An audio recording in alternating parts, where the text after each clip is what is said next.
I'd like to start by just replying to some of the things Tucker said. And generally, our challenge here tonight is that Tucker and Jordan and I agree on almost everything. So we're trying to get a bit of controversy going. But I would say this, Tucker, as far as I can see, the governing party in your country now has as its sole claim to resumption of its mandate the equation Trump equals Hitler, which is, of course, so fatuous and outrageous that no person with an IQ in at least double figures could believe it. And it will get the reception it deserves on Election Day, I think, despite massive efforts at stuffing the ballot boxes and bringing non-existent people onto the voting list. But because of that, I think we should be doubly careful about suggesting that Chrystia Freeland, whom I also know, I've known her for some years, is worse than the Nazis. I mean, she isn't. She's actually quite a nice lady, but she's politically misguided, has always been misguided. The FT which you support, other than for hiring her, is itself not an acceptable publication anymore. It's a ludicrous, globalist, socialistic, interventionist, regimentationist paper, not really the paper it was under Nigel Lawson and others of a legitimate newspaper for commerce, free commerce everywhere in the world. And so what we have is bad enough without suggesting it's Nazism or worse. It isn't. It's not that bad, but it's bad. If I could just, this is a problem that I have had my whole life. I don't fully explain what I think, and you raise a really good point. I made a serious charge against her, and let me just be a lot more precise about why I believe what I said. I saw the video the other day, and I've never taken her seriously, as I said. But I didn't think that she was as malicious and cold as I now believe she is until I saw the video of David Menzies from Rebel News being arrested after trying to ask her a question. And I thought to myself, as someone who is often approached by people as I walk into buildings with questions, how would I feel if someone approached me and asked a question, even a question I don't like, and my security team threw him against a wall and put him in handcuffs? I would say, you stop that immediately. I could not, as a matter of conscience, allow a man to be arrested in my presence for asking a question. And I think that anyone who thinks that's okay is a truly dangerous person who should not have power. That's how I feel. I agree with you, except I don't think she ordered it. I think we But she watched it. No, let me say something. I think in a way what happened is even more worrisome than that. Some palooka from the RCMP took it upon himself as a demonstration of initiative, precisely the kind of initiative you attributed to the people in goose-stepping in tight uniforms. I mean, many people, especially in the United States, still think of the RCMP as people in red tunics with a musical ride and, Rosemarie with Nelson Eddy and so on, singing in the Rockies here. But we saw in the MacDonald Commission inquiry after the imposition of the War Measures Act by the elder Trudeau in 1970, what an absolutely incompetent bunch of palookas the RCMP are. So some of the blame belongs on them, their initiative. I agree, but it's her security detail. And as someone, I know you spent a lot of your life with security around you, whatever, you just can't allow that. You just cannot allow people to behave that way because it's such a violation of human rights. And that's happening in this country, and no one's saying anything about it. That's what I think. I want to turn to Jordan. We've had discussions in Calgary earlier today and last night, and I emerged as the optimist. And I'm not an absolute optimist, but in fact, I think the public is turning in this country and in the United States. I'm afraid as a member of the British Parliament, I can't hold out any hope for England for the next 5 years, but it'll come to its senses eventually. But I think it's turning, and we see it tonight. We see it, believe it or not, it is even the case in Toronto, where you Albertans have more friends and admirers than you think, including Jordan and me.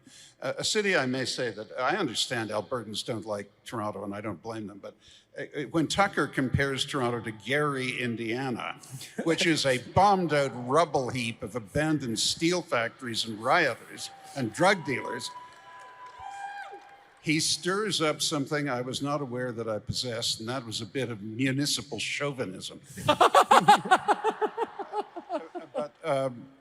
I would like to ask Jordan on this business of. I mean, we agree. I think everyone in this great stadium agrees with Tucker's denunciation of our health system. It's a shambles and a disgrace, and it is so bad that, as he said, the health system that's supposed to promote life is now selling the virtues of suicide, and not only to sick people, to poor people as well, as if you have no chance of recovering and becoming prosperous. But Jordan, where do you stand on this optimism, pessimism scale that Tucker and I have built up a little here?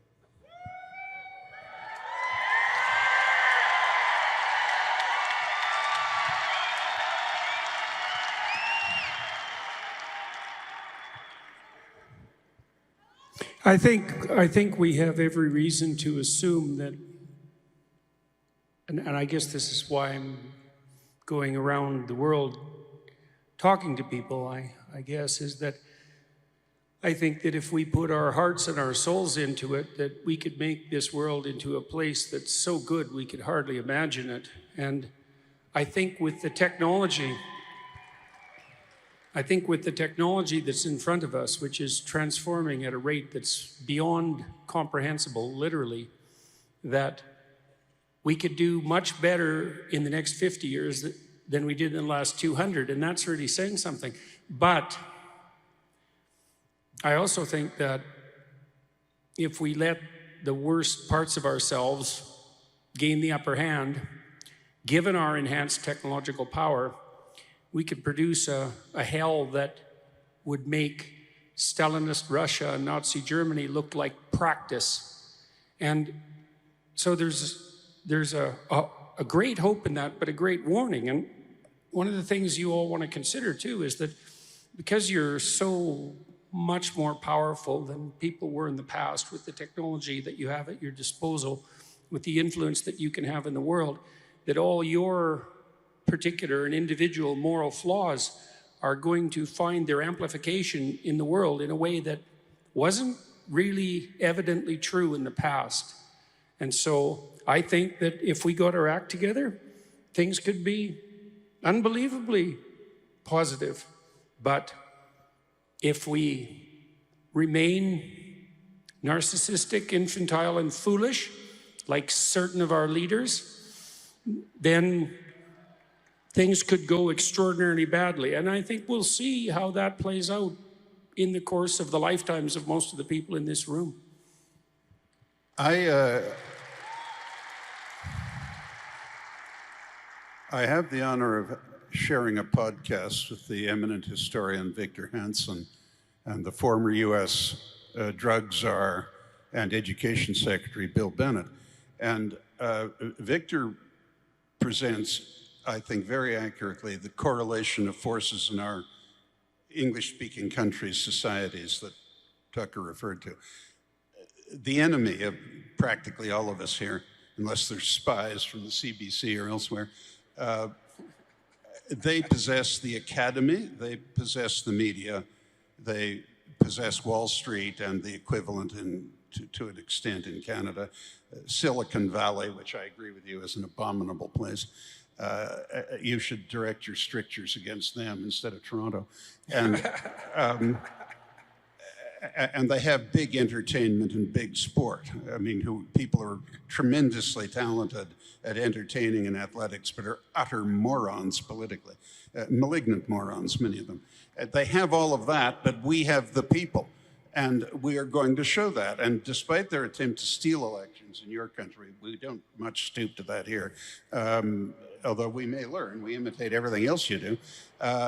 Despite that, we're going to win. And I feel I'm very confident about that. And on what Jordan said, even the period since World War II, when the great powers haven't been at war with each other, has shown an astounding increase in prosperity in the world. The total percentage in the whole world, huge populations it now has, that's in designated poverty, severe poverty, is down to under 10%. I mean, we are making progress. It's just frustrating that these leading countries, such as ours, are at the moment so incompetently governed.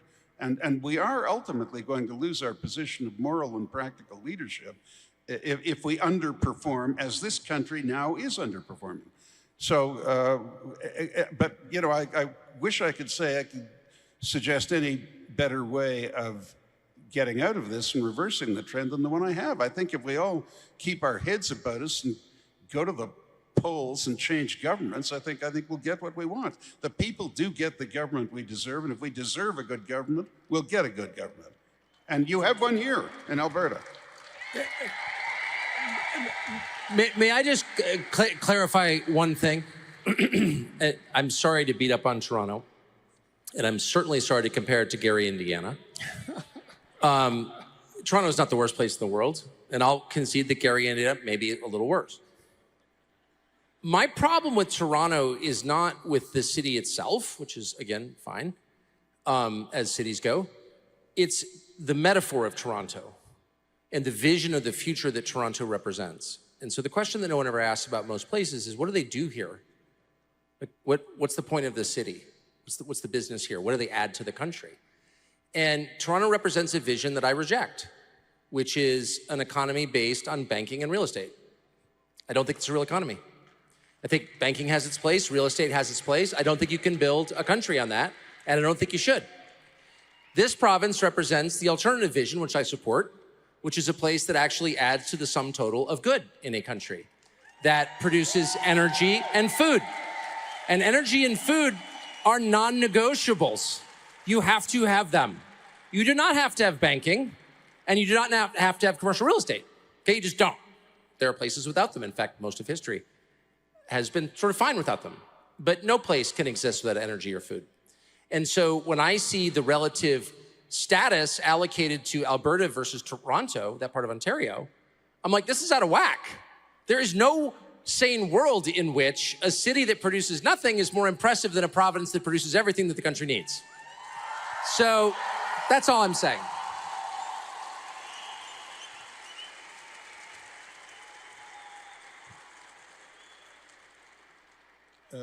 Jordan, you're a renowned psychologist, and your renown has been most recently emphasized by the attempt of your peers to discipline you and send you for lessons in public relations. The fact that they would do this, it does indicate how extraordinarily accomplished you are and how widely admired you are.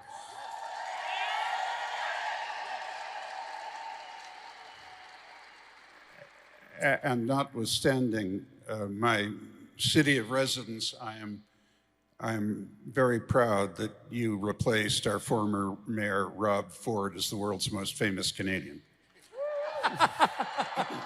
But I want to ask you, as a psychologist, do you think that the psychology of the United States and Canada right now, mass psychology, is such that we are in upward mode? We're going to cast off the incompetence that has ruled us and the perfidy and venality that has ruled us, and do a better job of self-government? I mean, is the psychology right for an upward movement, or do you feel we're sinking? No, I think, again, I would say I'm optimistic on that front too, because I think the best thinkers that I've encountered, and I'm privileged because, well, apart from the fact that I'm male and white, obviously, but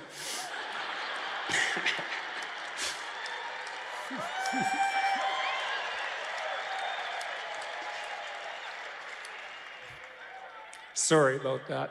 But I've been privileged to meet some of the world's brightest people and to talk to them in depth, you know, and I see a realization dawning, even in unlikely places, that the core values of our civilization, and those are really Judeo-Christian values, are valid true and irreplaceable. And let me explain what I've seen. So in recent months, I've watched a number of surprising conversions or semi-conversions. And so Ayaan Hirsi Ali, some of you may know of Ayaan Hirsi Ali, and if you don't, you should, because she's one of the world's bravest people.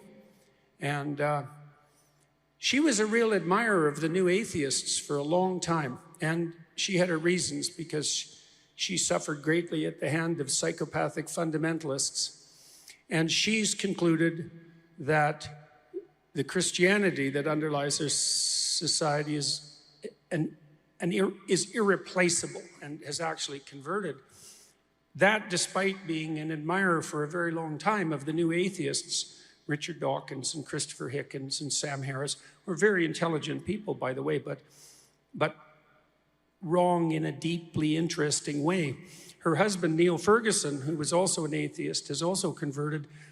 My friend Douglas Murray, who was also a follower of the new atheists, now realizes and understands, and I would say intellectually, that a humanism unmoored from a deep metaphysical substrate will fall prey to the kind of ideological lunacy that now characterizes our times and that threatened the entire planet a number of times in the 20th century. I can see this happening all over. And there are deep reasons for that, and they're going to become more evident in very short order. And so I think we're on the verge of a conscious metaphysical revolution that will reveal to us once again the profundity, depth, necessity, and value of the core propositions that made the West free, prosperous, and great. And so... May I just add one thing to that? I couldn't agree with that more. I can't express it as eloquently as you just did, and I want to try. But I'll say two things. One, I noticed that, and I've never been an atheist, but I've never been, that far from atheism. I always lived in sort of rich, well-educated world among people who mock the religious because they're primitive. And in the last 2 or 3 years, I have heard more people talk about the possibility that all that we can experience with our senses is not all that there is. And of course, that's true. It's obviously true. And there's no society in human history that's believed otherwise. Only the West, since we dropped the atom bomb on Hiroshima, only the West, since 1945, has proceeded as a society with the assumption that there's no God. That's never happened before. And of course, it doesn't work at all. That's changing really fast, and I feel it. I also see, and it's very obvious if you just look for it, that the main thing that people who run this country and my country and a lot of Western countries hate is Christianity. They hate it more than anything. And you see it in their behavior. You see it in the arrests of Christian pastors. And if there's one group in the world, whether you're a Christian or not, you certainly don't need to be a Christian to acknowledge what's obviously true. These are the least threatening, least bad people in your society. These are the people who mean you the least harm. These are the people who commanded to pray for their enemies. These are people who commanded to give up their life for people they don't know and for others. And so again, you don't have to be an adherent of that religion to see those people as a group you might want more of. Because what's the downside to having people who love you despite the fact you hate them? Like, that seems like you'd want more of those. And yet those people are the first to get arrested. And their churches are burned, 90 in this country, with the full tacit support of your government. Like, what is that? Why are they going after them?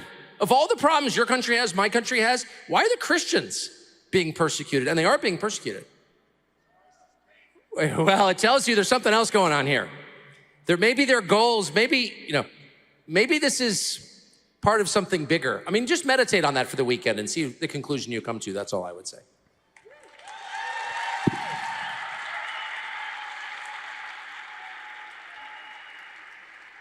On this, Tucker, I have to agree with you completely, and I'm afraid that Canada is in the forefront of advanced Western countries with a Judeo-Christian tradition and a tradition of tolerance also.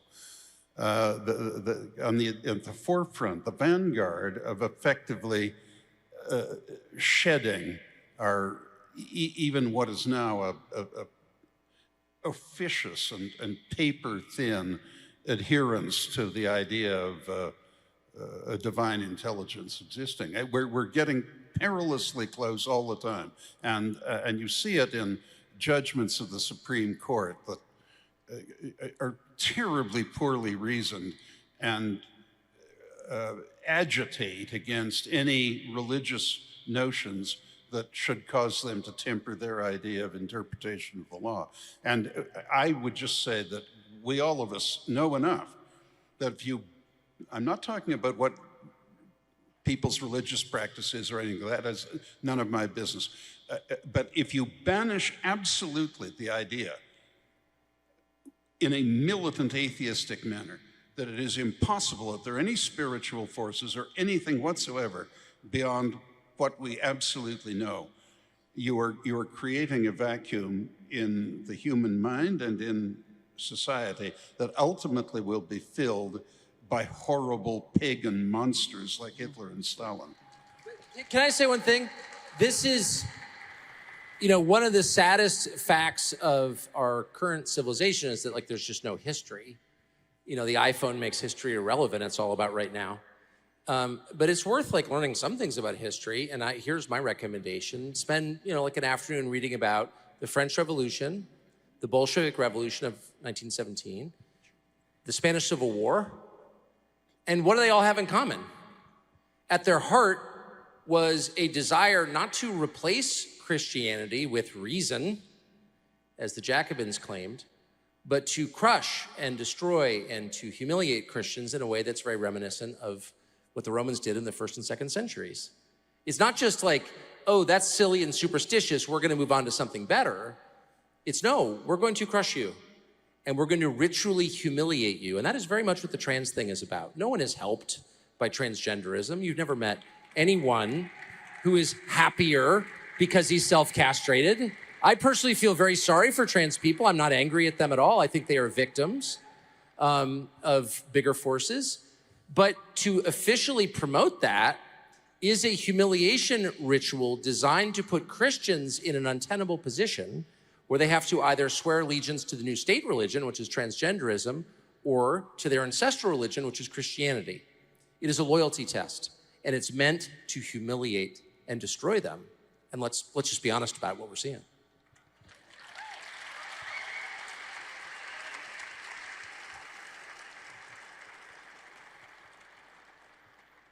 So I've been thinking about this idea of what should be properly put in the highest place for a very long time. I became convinced 40 years ago, I suppose, of the existence of evil in some transcendent sense. I suppose when I tried to look for something that I had, what would you say, that I could claim with unshakable faith, what I discovered was that there were certain acts that occurred in the 20th century that were so brutal and so malevolent that they absolutely convinced me of the reality of evil. And there's a corollary to that that's necessary to understand, is that if evil, an absolute evil exists, first of all, if absolute evil doesn't exist, then what happened in Auschwitz was just a matter of opinion, right? The moral catastrophe of Auschwitz is just an opinion. And that in itself is a conclusion that has no small degree of malevolence. So we should be clear about that.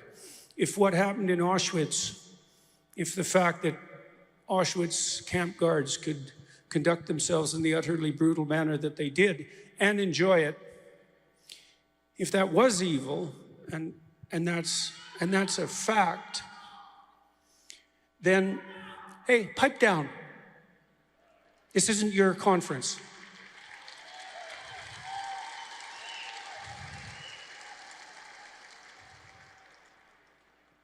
Then there's an opposite, right? If you identify something on one pole, you've implicitly identified something on the other pole. And so one of the things you might say is that whatever absolute good might be, and that would be something akin to God, would be that which is as far away from Auschwitz as you can possibly get. And to pursue that would be to pursue the direction that leads you as far away, let's say, from the horrors of Nazi Germany as you could get. And I believe that technically there is no difference between that and the pursuit of a religious path.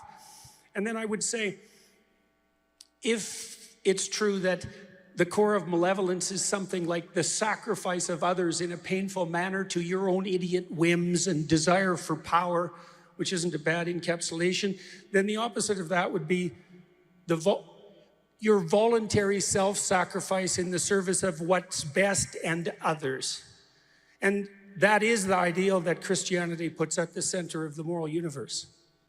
And so I don't see a way around that. And that's not a conclusion that I drew lightly, for what that's worth. I spent 40 years thinking about very little else than that. And I think that we're going to come to understand that consciously, widely, far more rapidly than anyone suspects for any number of reasons. And that will be, well, the consequences of that are very difficult to predict, but the fact that it's going to occur is definitely one of the things that makes me optimistic.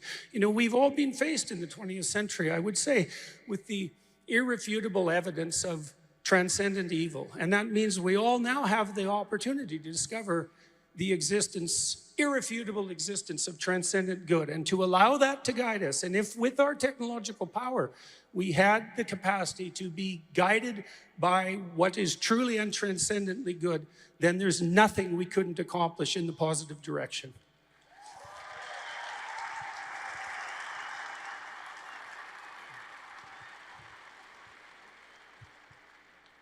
Tucker, whether everybody in this country is happy with it or not, the whole world is extremely heavily influenced by the United States.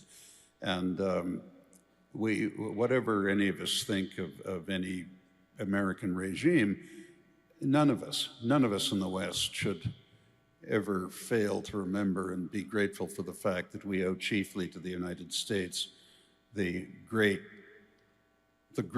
strategic, bloodless victory in the history of the world, our victory of Western civilization in the Cold War and the tremendous spread of democracy and the free market in the world. We owe it chiefly to your country, and we must never forget that. So with that in mind, I'd like you to be as daring as you can and as perceptive as only you can be as someone who knows the United States, all of the United States very well. What do you predict is going to happen in this political year in that country? Thank you. I couldn't be more grateful to be an American. I've always felt that way. As I said, my dad's family was from Nova Scotia. They left at the time of the American Revolution because they didn't want to be free, so they fled to the Maritimes. And just kidding. But anyway, then they came back, ultimately. Many are still there. Their name is Rayfuse. I think they're liberal. But I have always been grateful for my birthright as an American and for the God-given rights that are protected by my government officially in the Bill of Rights, which is a beautiful document, the greatest document we've ever produced, and that no other country has. So, and I will feel that way till I die. And unlike a lot of people in our leadership class, I have no plans to go anywhere else. I've got too many children and too many dogs, and I'm dying there. But I'm definitely very concerned, and I can't see the outcome of this year clearly at all.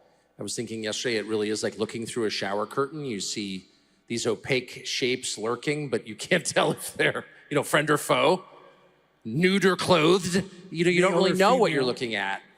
But you know that there is a collision coming between titanic forces, the population of America versus its leaders. And it's coming to a head because of the structure of this election. And so you have the Republican candidate, and he is going to be the candidate, whose election is the one thing. I think it's kind of determined, and And of course, it's politics, so it's filled with all sorts of, I mean, the amount of ugliness display beneath the surface in all politics everywhere is really awe-inspiring. You know, these people are really dirty everywhere, not just my country. You may know about that. But the one thing that the people in power, and I don't just mean in Washington in our government, I mean in our financial centers and entertainment centers. Our country's kind of cool because they're identified by cities. So Los Angeles, New York, Washington make all the decisions, of course. And the one thing they won't tolerate is the orange man in power. And you sort of, and that, like, you wonder, well, why? Because Trump is not a radical at all. And Trump's vision for America, this is an informed assessment of Trump, Trump's vision for America is like Studio 54 in 1978. Like, I'm serious. Trump really loved the country he grew up in. He really loved it, and he means it. He loved the people who lived there. He loved its traditions, its weird little customs, its idiosyncrasies, and that's kind of what he wants. He doesn't want a brave new future of new things. He wants to return not to antebellum America, but to like 1980 America. And it's kind of hard to argue why that's bad, actually. And so that's not a revolutionary agenda, nor is it a counter-revolutionary agenda. It's a return to normalcy. And the phrase, make America great again, means return it to a period not so long ago when everyone was enfranchised and everyone had rights, but everyone was roughly, not everyone, but most people were sort of united in a sense of common purpose and culture. They were Americans, and they knew what that meant. We don't have that anymore, and that's Trump's vision. So you may not think that's possible. You may not think maybe that's even virtuous to want that. But if you think that's a grotesque hellscape that he's describing, you're the freak, not him. And yet they all feel that way. They mean it too. They really feel that way. It's not a joke. And so what's gonna happen? And I guess I dissent a little bit from the much more optimistic view that you have, both of you, which I really appreciate hearing and I want to believe it, but that in the end, the will of the people matters. The conclusion that I've come to is that it matters less than it should. And that the people in power really do make the bulk of the decisions. And I say that after spending 35 years in Washington and watching the agenda of both parties and comparing that agenda to the public opinion polling of what people actually want and finding no union set. No union set. Like there's not the same agendas. And we have a democratic system where these people are elected every 2 years in the Congress, every 6 years in the Senate, every 4 years in the White House. And their agenda never changes. And the desires of the American public, by and large, are never met or even addressed. And you sort of, after a while, conclude, maybe it doesn't matter what people want. It only matters what the people in power want. I don't want to think that, but I don't know what other conclusion to reach. So what you have now is a legit mass movement on behalf of Donald Trump that's 100% real, and you have absolute ironclad resistance to the democratic process working its way to a legitimate conclusion by the people who have all the power. What happens next? I don't even know. And I'll sum it up this way. Today, it is a race in the foreseeable future between Donald Trump, the former president, now effectively the Republican nominee, and the incumbent president. They got more votes than Barack Obama somehow, because he's just so popular. It's just the magnetism. He spent the entire 2020 campaign moldering and deteriorating in his basement, and somehow he was more popular than Barack Obama. Right, okay. Anyway, so it's the race between Biden and Obama. I just don't see that happening. I just don't. And that, I hope to be wrong. I want to return to normalcy too. I'm the opposite of a revolutionary too. That's what I love about Trump. He doesn't want radical change. We're not actually made for radical change. We can't digest it. People hate radical change. They want kind of continuity, and I do too. But I just don't see this playing out the way it's currently formulated. Sorry. See, so I would say maybe that, and you, Tucker, you actually asked for an alternative to the view that you were expressing, the somewhat pessimistic view of the dominance of people in power. In the video that led up to your entrance onto the stage, you pointed out a realization that you had, which was that nothing better in your life can happen to you than what happens if you tell the truth. And I believe that to be the case. I actually believe that that's why we have the idea that power is vested in the people. And I don't think that power is where people think it is. I don't think that power is in the hands of the elite. The ability to manipulate, misuse power might be in the hand of the elite, but the power that we need to set the world straight is actually at your fingertips. And this is actually a rather terrifying realization, because there's some relief in thinking that the elites can do whatever they want, and there's nothing that someone as small as you could possibly do about it. And that's wrong, because you're not small. And it's wrong because it's irresponsible to presume that.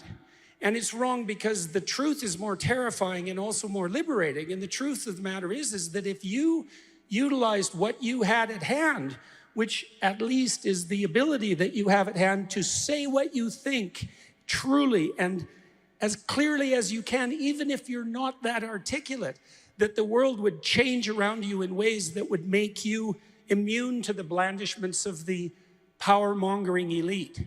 And I'm hoping that enough people will realize the power of their affinity with the truth, especially when it's allied with the will to aim up, to have the courage to speak that truth. And if enough people do that, then the terrible things that we're concerned about coming forward at us in the future will have no purchase whatsoever.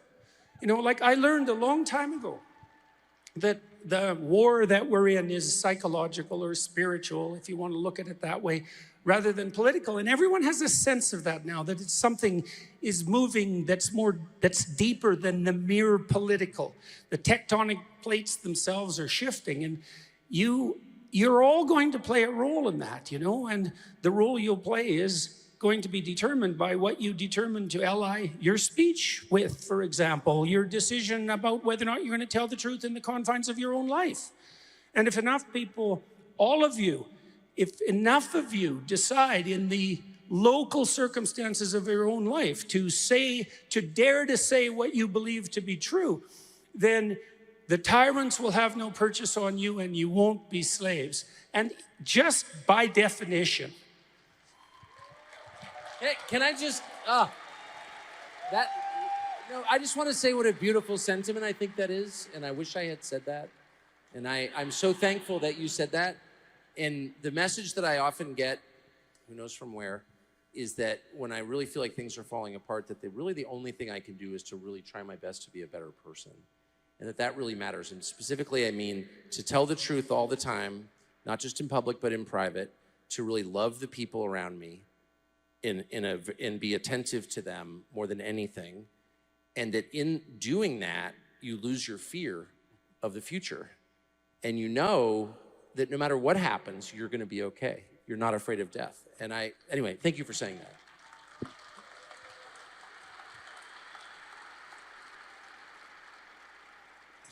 Since Tucker didn't exactly answer my question, I'm going to give an answer and ask you to comment on it.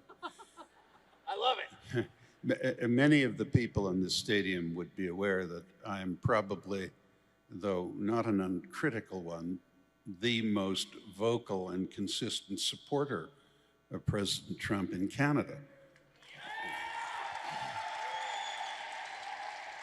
And that is based on the fact that it has been my privilege to know him for 25 years, and he's always been a good and loyal friend, including in the worst of times that I endured when many of his financial peers in the United States and in this country had a merciless attack of amnesia and forgot my phone number, and he did not. But I also evaluate him as a statesman. And I put it to you, Tucker, that there is a clear, really a clearly discernible tendency in the run-up to your election. The forces that abominate Trump and even highly intelligent friends of mine and yours, who, when the word Trump is uttered, other than a bridge card playing context, a trap door opens in their forehead and a cuckoo bird flies out and they start screeching nonsense. These people so obsessed with the hatred of their president are gradually losing ground. I mean, in the last election, to defeat Trump, they had to mail out unsolicited 81 million ballots.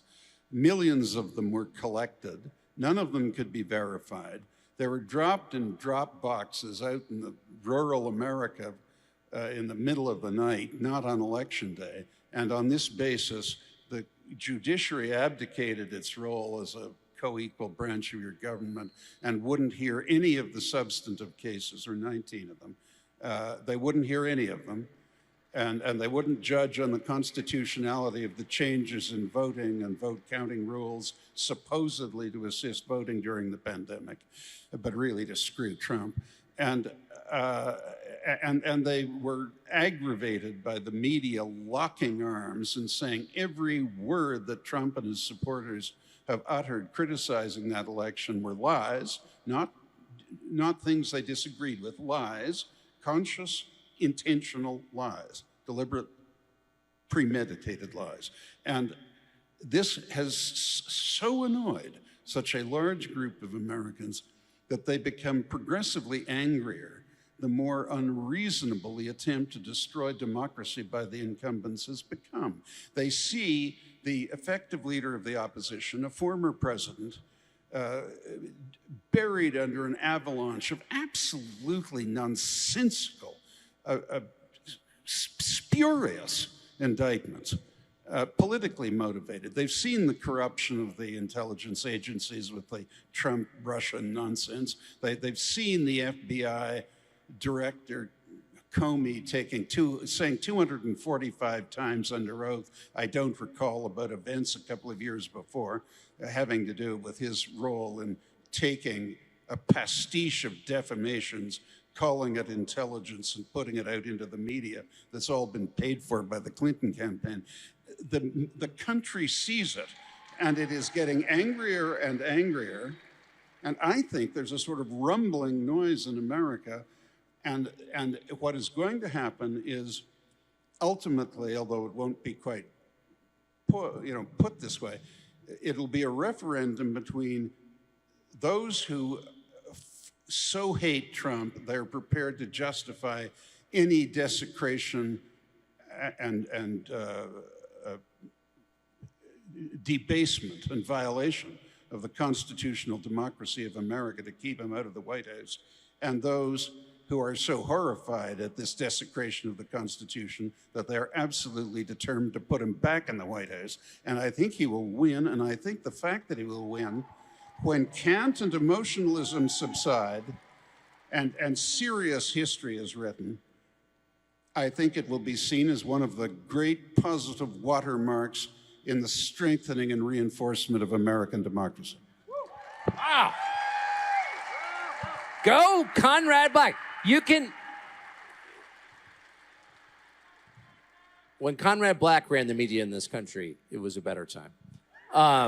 That was a wonderful summation of the 2020 election in which Democrats cheated at scale, fact.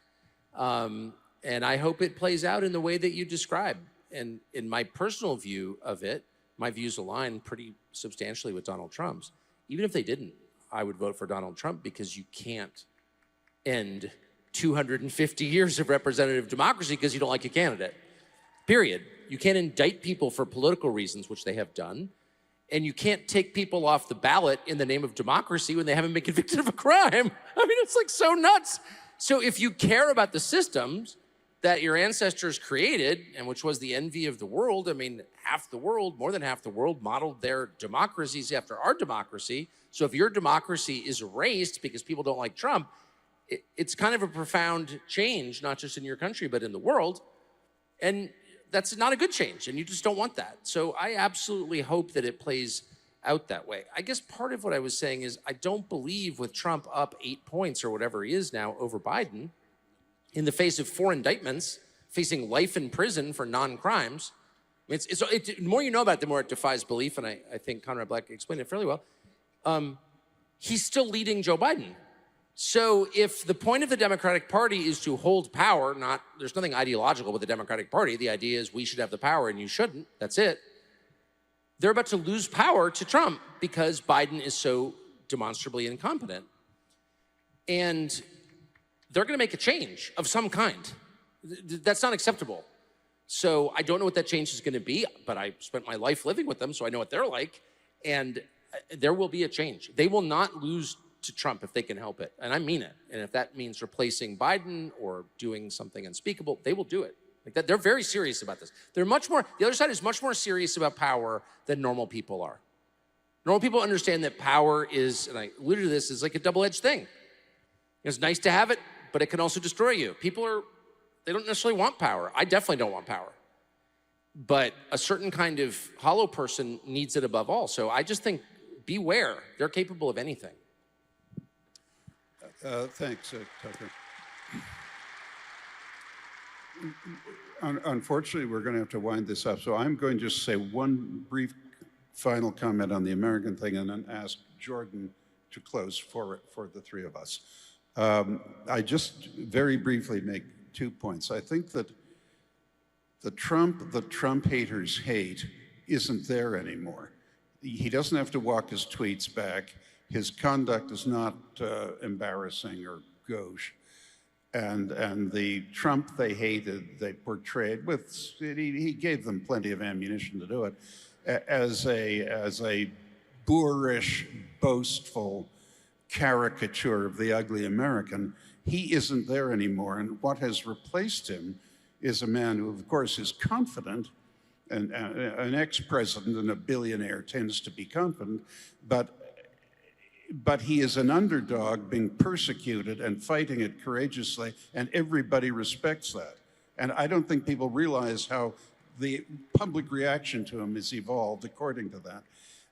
And the final point I'd make is, so often all of us here who are generally conservative lament that our party in whichever country is often sort of on a suicide mission. But this time, inexplicably to me, the Democrats are. They appear to be circling the drain, ostensibly led by a senescent, sticky-fingered old boob who couldn't run a two-car funeral. On that, it pains me to be disrespectful of the occupant of so great an office, but I'm afraid that's an accurate description. On that, I yield the chair to my distinguished friend.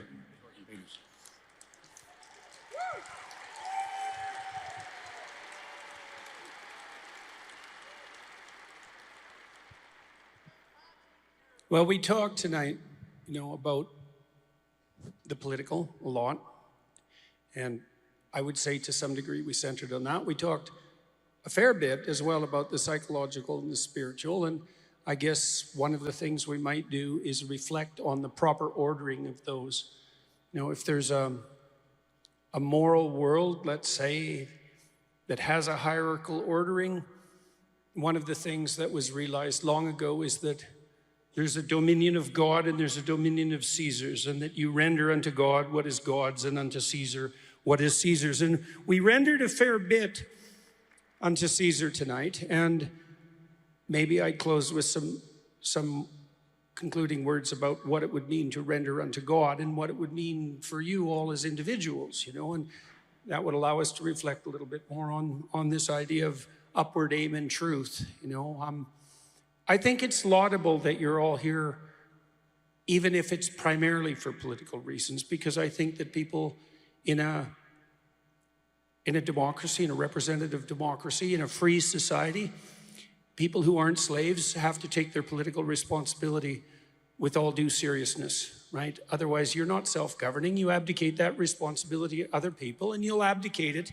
If you abdicate it, you'll abdicate it to the psychopaths who enjoy power, and you're not going to like that, the consequence of that. And so you have to shoulder your political responsibility, but then you also have to see it in the proper perspective. And I think Tucker was making an allusion to that, is that you have your important destiny right in front of you. You have to take responsibility for your own lives, treat yourself as if you have a certain implicit, intrinsic value, that you're made in the image of God, you might say. You have to treat the people around you, your wife, your husband, as if they have the same value as you, and you have to do everything to foster their development and your relationship. And you have to do that with your family, and then your family has to do that with its community, your town, and your local businesses, your friends.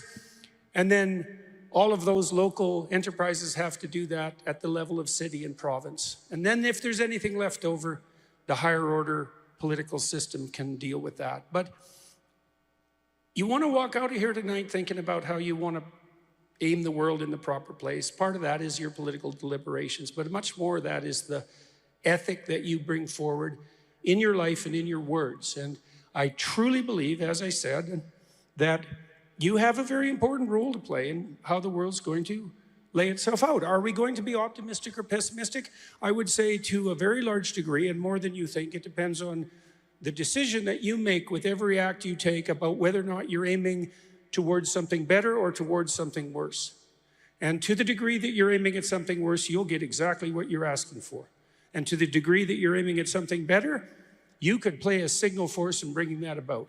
And the better you got at that, as your aim improved and the truth of your words mounted in power, the more effective a force you would be in promoting what's good. And you have that opportunity, as we all do. And so I would say in closing, we can watch this strange political year unfold, and we can hope for the best, but we can also strive with all of our might to make sure that we're part of the force that's actually aiming at the best.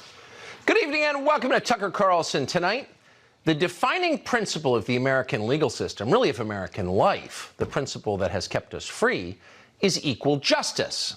And the principle is fairly simple. No matter what you look like or who your parents were or what your politics might be, the law treats you exactly the same way as it would any other American. In this country, justice is blind.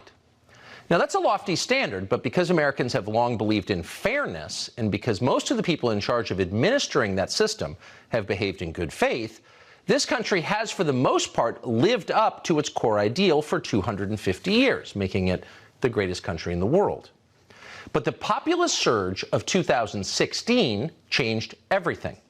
Permanent Washington suddenly felt more threatened by its own voters, by American voters, than by any foreign adversary. Donald Trump, to them, seemed more dangerous than ISIS. They panicked. And in their panic, our leaders decided to turn the American legal system, as well as the American intel agencies, and if necessary, the U.S. Army, against their political opponents.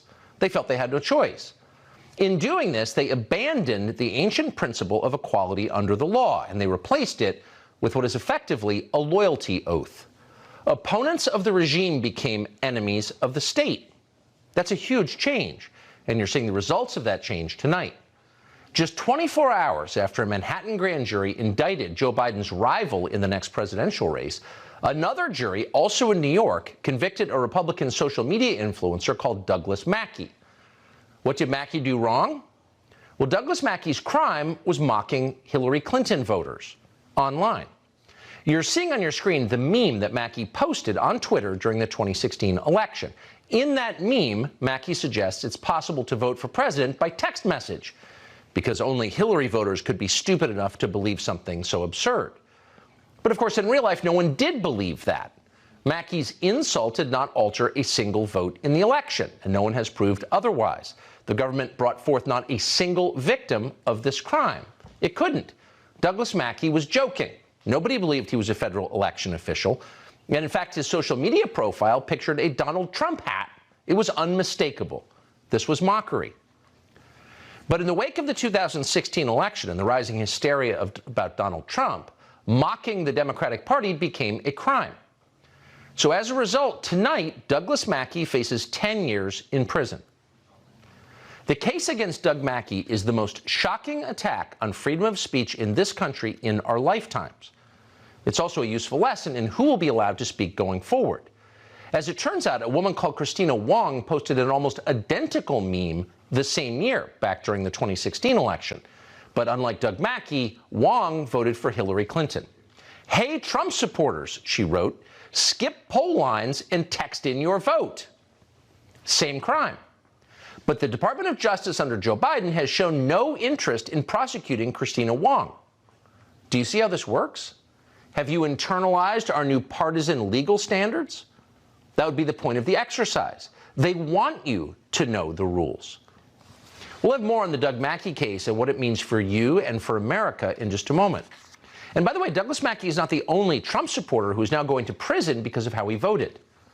According to new reporting from Julie Kelly, the FBI's Counterterrorism Division just arrested a grandmother in the state of Virginia on 4 misdemeanors this week.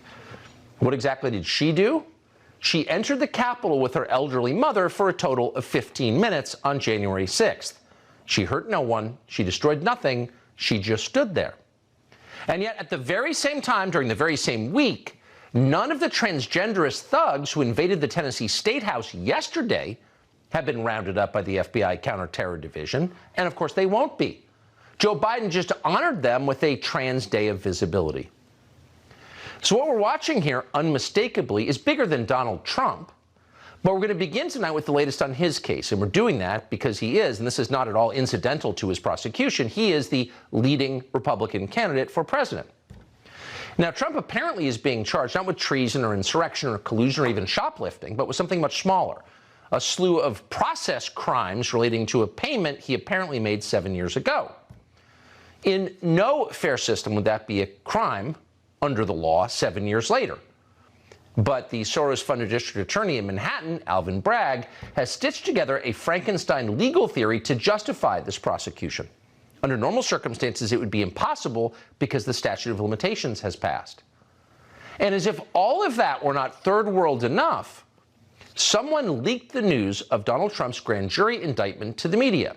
Now, that in itself is a crime under the law in New York. In fact, a much bigger crime than those under which Donald Trump is being charged. Will Alvin Bragg prosecute the leaker? Please. It's almost certainly someone in his own office. Nor will Bragg prosecute, as many people have pointed out today, the crimes of Hunter Biden or other Democratic partisans. Those aren't rare or hard to find. Bragg will not prosecute Hillary Clinton, even though she just admitted to violating campaign finance law by paying for the fake Russian dossier. What's fascinating is that none of this has alerted the watchdogs to government abuse, our media. No, just the opposite. The media are cheerleading our new standards of tribal justice. Watch. The good news is here, it's our legal system in action saying nobody is above the law. Nobody's above the law, not Republicans and not Democrats, not Donald Trump, not anybody. I tend to think that nobody is above the law. No person above the law. We have political leaders who are not above the law. We don't believe that anybody should be above the law. They were all beating the same drum, if you will. No one is above the law. No one is above the law. Today's evidence is that that includes Trump as well. New life has been breathed into that saying, no person is above the law. Let's be completely clear. None of the people you just saw care a thing about justice. Let that word burn in their mouths. No, they are obviously bloodthirsty. They would cheer as you were necklaced in the street. No one is above the law, they would scream as you writhed on the ground. They would. But as long as we're still pretending that the old standards of fairness and equal application of the law apply, then whatever happened to Sam Bankman-Fried? Remember him? Largest financial crime in history? To this day, no one has explained or bothered to even try to tell us how Sam Bankman-Fried was able to make his bail. That was set at $250 million. All that has been disclosed to us, the long-suffering public, is that a former dean at Stanford and a Stanford computer scientist put up $500,000 and $200,000 respectively, and his parents put up the value of their home. So that leaves quite a big gap. Where did the rest of the money come from? No one will tell us. No one in the media is asking because no one cared. Sam Bankman-Fried didn't pay off a former mistress. No, he defrauded 1 million people and ran off with houses in the Bahamas, and yet the system is protecting him because he voted correctly. That's remarkable. But he's not the only criminal that Washington refuses to prosecute. There are so many of them. The people who destroyed the U.S. dollar, for example. The ones who degraded the United States military and turned it into a joke, which it is. The ones who flooded rural America with opioids and killed hundreds of thousands. The people currently selling our oil reserves to China. None of them have ever been prosecuted. In fact, they've all been promoted. We'll have more on them in just a moment. But for now, we'd like to start with Donald Trump, the Republican frontrunner who's been indicted for non-existent crimes in the middle of a presidential race. We have a very specific question about how this is going to affect the race, because, of course, affecting the race is the entire point. Harmeet Dillon has followed all of this closely from the inside. She's the founder of the Dillon Law Group. Harmeet, thanks so much for coming on tonight. So let's start with a specific question germane to the race, in which Donald Trump is engaged. He's the front runner by 30 points. You have seen cases, politicized cases, as with Roger Stone, in which the person charged is gagged by the judge and not allowed to speak about the charges. This is increasingly common, in violation of the First Amendment, obviously, but it happens.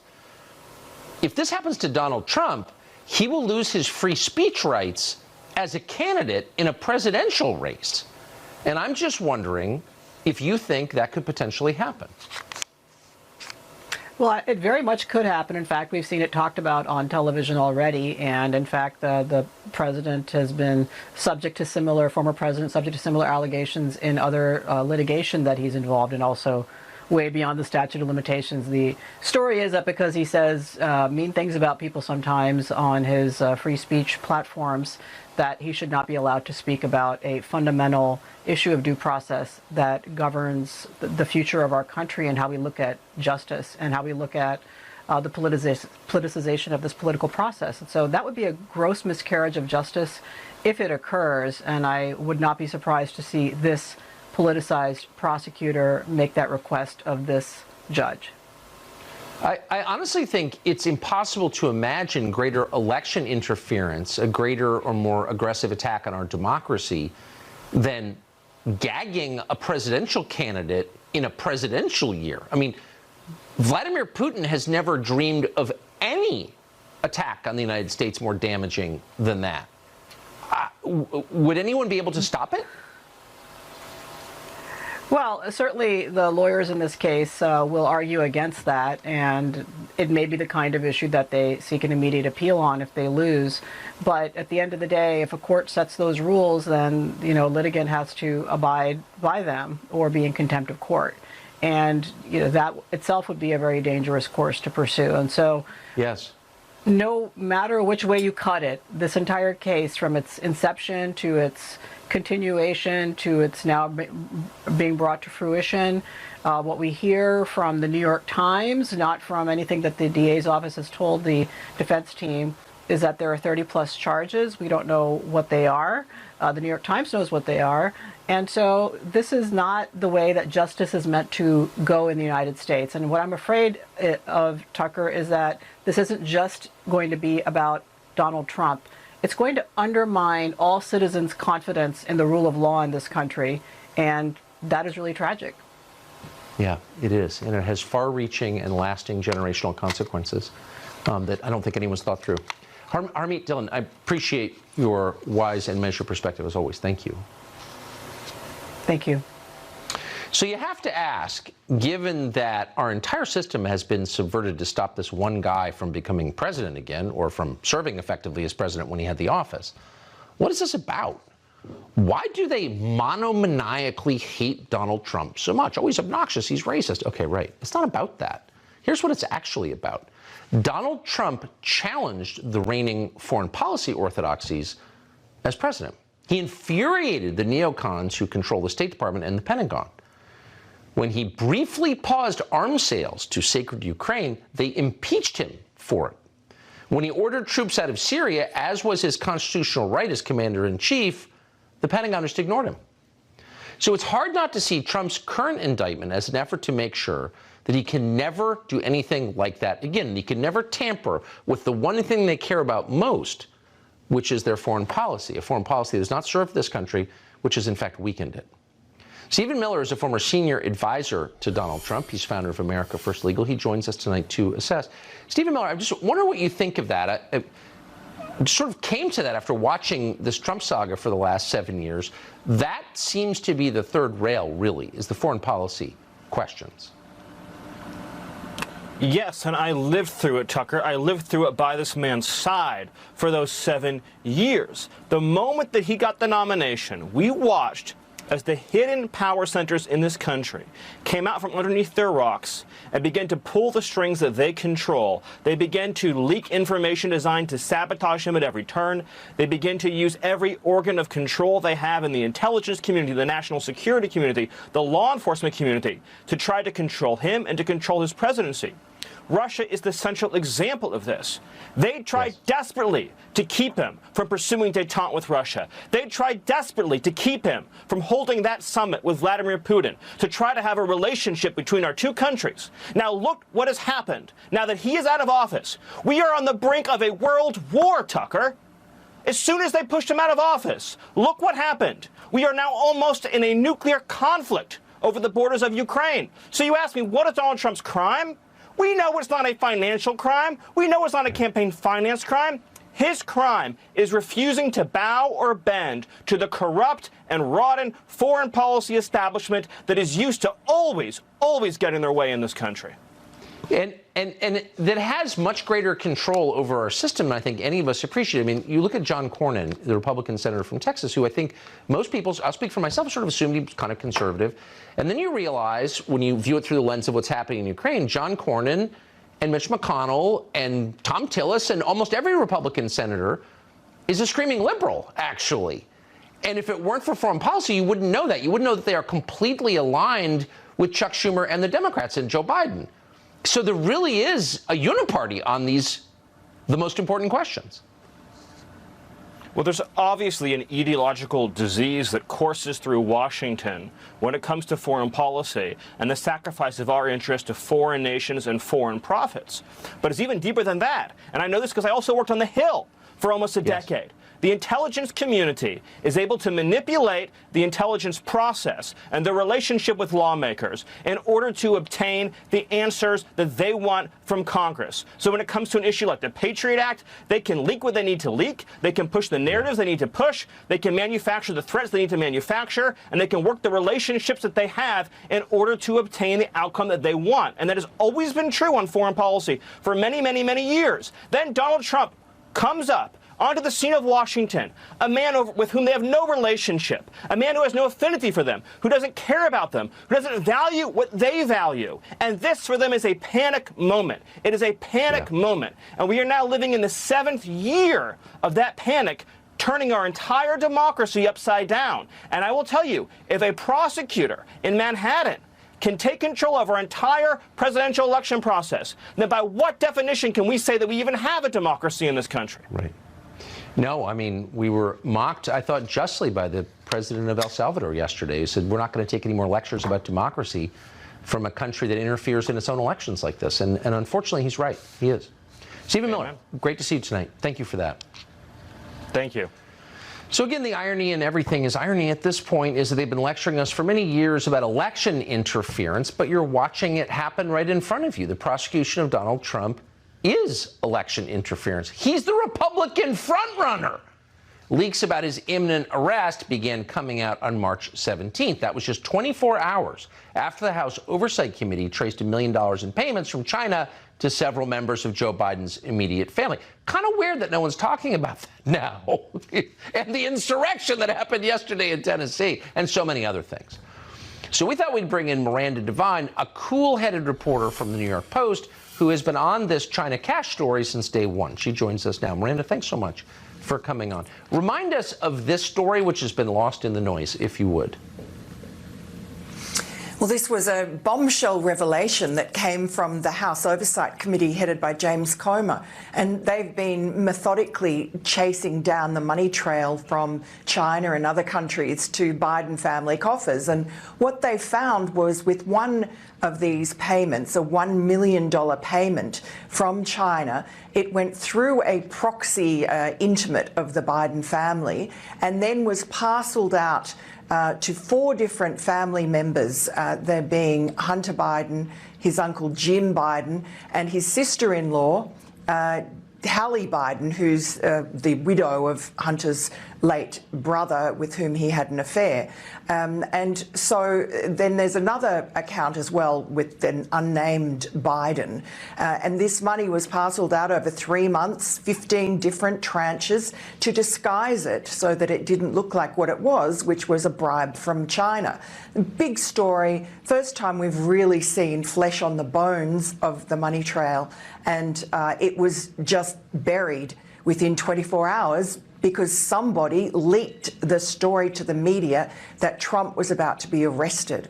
And so all we've seen 24/7 since then is news about Trump. And that works for the Democrats. It works for Joe Biden. You remember in 2020, he hid in the basement and beat Donald Trump because he was had the excuse of COVID. And in 2024, he won't have the excuse of COVID, but what he will have is the excuse of numerous of these Trump legal prosecutions, you know, politicized prosecutions, obviously, and that will just bury any bad news after 4 years of his administration stuffing up pretty much everything that they touch. But we don't hear news about that, and all the other scandals that the House Republicans have uncovered in the last 2 weeks, everything, you know, from the border to more of these Biden scandals to Anthony Fauci's lies, none of it gets any oxygen because Donald Trump is just like crack cocaine to the networks, to the left-wing media. And we also know that if there are any sort of legal outcomes, any accountability that comes for Joe Biden over his family's influence peddling scheme, it will just be dismissed as tit for tat. The Republicans just attacking Donald Trump, attacking Joe Biden on behalf of Donald Trump. Boy, this country used to be filled with reporters like you, honest and dogged. You're one of the last, and I hope you're rewarded for it someday. Miranda Devine of the New York Post, thank you. Thanks, Tucker.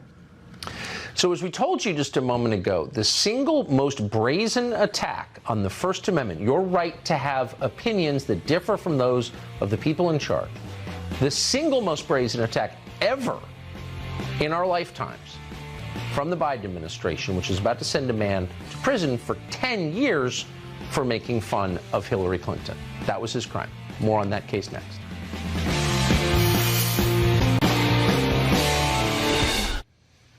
The Douglas Mackey case we told you about at the top of the show really does seem like a turning point for the country. The hallmark of a free society is freedom of speech. You can say what you believe. You don't have to hide what's on your conscience. And above all, you can mock the people in charge. They have to take it because it's not their country. They share it with you. It belongs to all of us. But the hallmark of tyrants is a total lack of sense of humor, for one, and an utter intolerance for dissent. And so to see a man sent to 10 years in prison, and that's what Doug Mackey is facing in the wake of his conviction today, for making fun of Hillary Clinton. And then to see Hillary Clinton herself remain silent. Hillary Clinton apparently is okay with sending a man to prison for 10 years for making fun of her.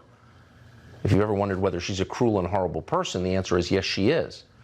And to see the media remain silent in the face of the most basic of all human rights being violated like this, it lets you know they're on the side of the U.S. government, the Biden administration, punishing people for mocking the party in charge with 10 years in prison. We're not overstating this. We don't think we're getting overheated. We really think this is a pivot point in the history of the United States.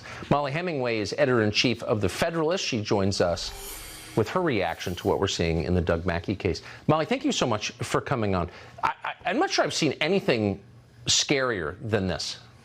It's pathetic and sick that this was ever even investigated, that it was prosecuted, and that there are people in New York who care so little about the things that make our country unique that they would vote to convict this person.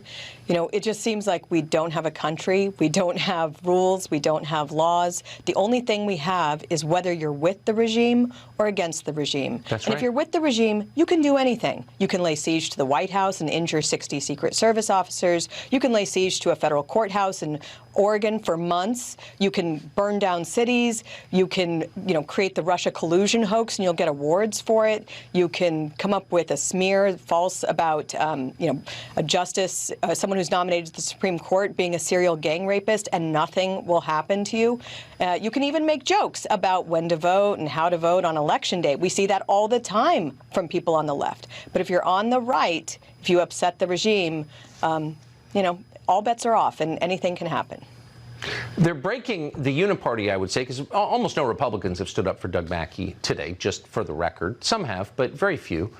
The people in charge in Washington are breaking so many things completely, so many fundamental systems that have kept this country afloat and allowed it to thrive for hundreds of years. So you sort of wonder, what do they think the next stage is here? If you put people in prison for making fun of Hillary Clinton, what happens next? It is really remarkable how much has been destroyed because of the left's refusal to accept in 2016 that people did not support the candidate that they supported. They're willing to burn everything down. They're willing to destroy the country. They're willing to break every precedent and norm because they're still having this temper tantrum, and they are fearful that the people might still have a say in it. But that's precisely what needs to happen, is that the people need to have a say. They need to be able to oust these people from office and positions of power. They need to get their country back. What we have is so precious. What we had is so precious here, from First Amendment protections to an understanding of constitutional due process. And we cannot let people's hatred and obsession take that away from us. And where are the leaders of the Republican Party? I mean, where's George W. Bush and Jeb Bush and Karl Rove and all the people who are lecturing us on the op-ed page of the Wall Street Journal about what we should do and not do? They're all welcome on the show anytime to stand up against the destruction of the First Amendment. I haven't heard any of them even weigh in on this, and certainly not with outrage, which is warranted. People need to speak loudly, and people need to understand how serious the threats are that we're facing right now, and how when you see this happening in other countries, this type of persecution of people, bad things happen, and people who care about this country should speak loudly about it. I agree with that. Have to. In this case, and by the way, anyone who doubts its significance, look at the details. And I think any clean conscience, any decent person will be shocked by what the government did today. Molly Hemingway, thank you so much for that. So as the Republican frontrunner in the presidential race gets indicted on fake charges, Washington refuses to prosecute Democrats who commit felonies that actually have changed the country forever, really hurt the country. People like Toria Nuland, who has brought us to the brink of a nuclear war. What about people like that? We'll consider it next.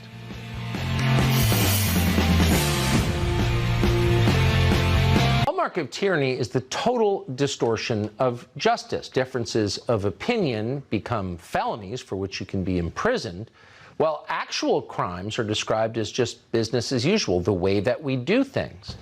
And so even as we're trying to throw people in prison for criticizing the Democratic Party, we are allowing people who've hurt this country profoundly to ascend up the ladder of success. There are a million examples of this, but we pick one tonight. Toria Nuland, who's one of the leaders of the State Department, the architect, by the way, of our current war with Russia, was also the architect of the war in Iraq. Now, that war began under false pretenses. More than 1 million people died for no reason, and it destroyed ancient Christian communities in Iraq. Before the war, there were about 1.5 million Christians in that country. Now just a few 100,000 are left. But Nuland was never held to account for any of this. In fact, she was praised, and then she was promoted. So she went back into government service, and she was caught on tape orchestrating a coup in Ukraine. We're not making this up. Here's the tape from 2014.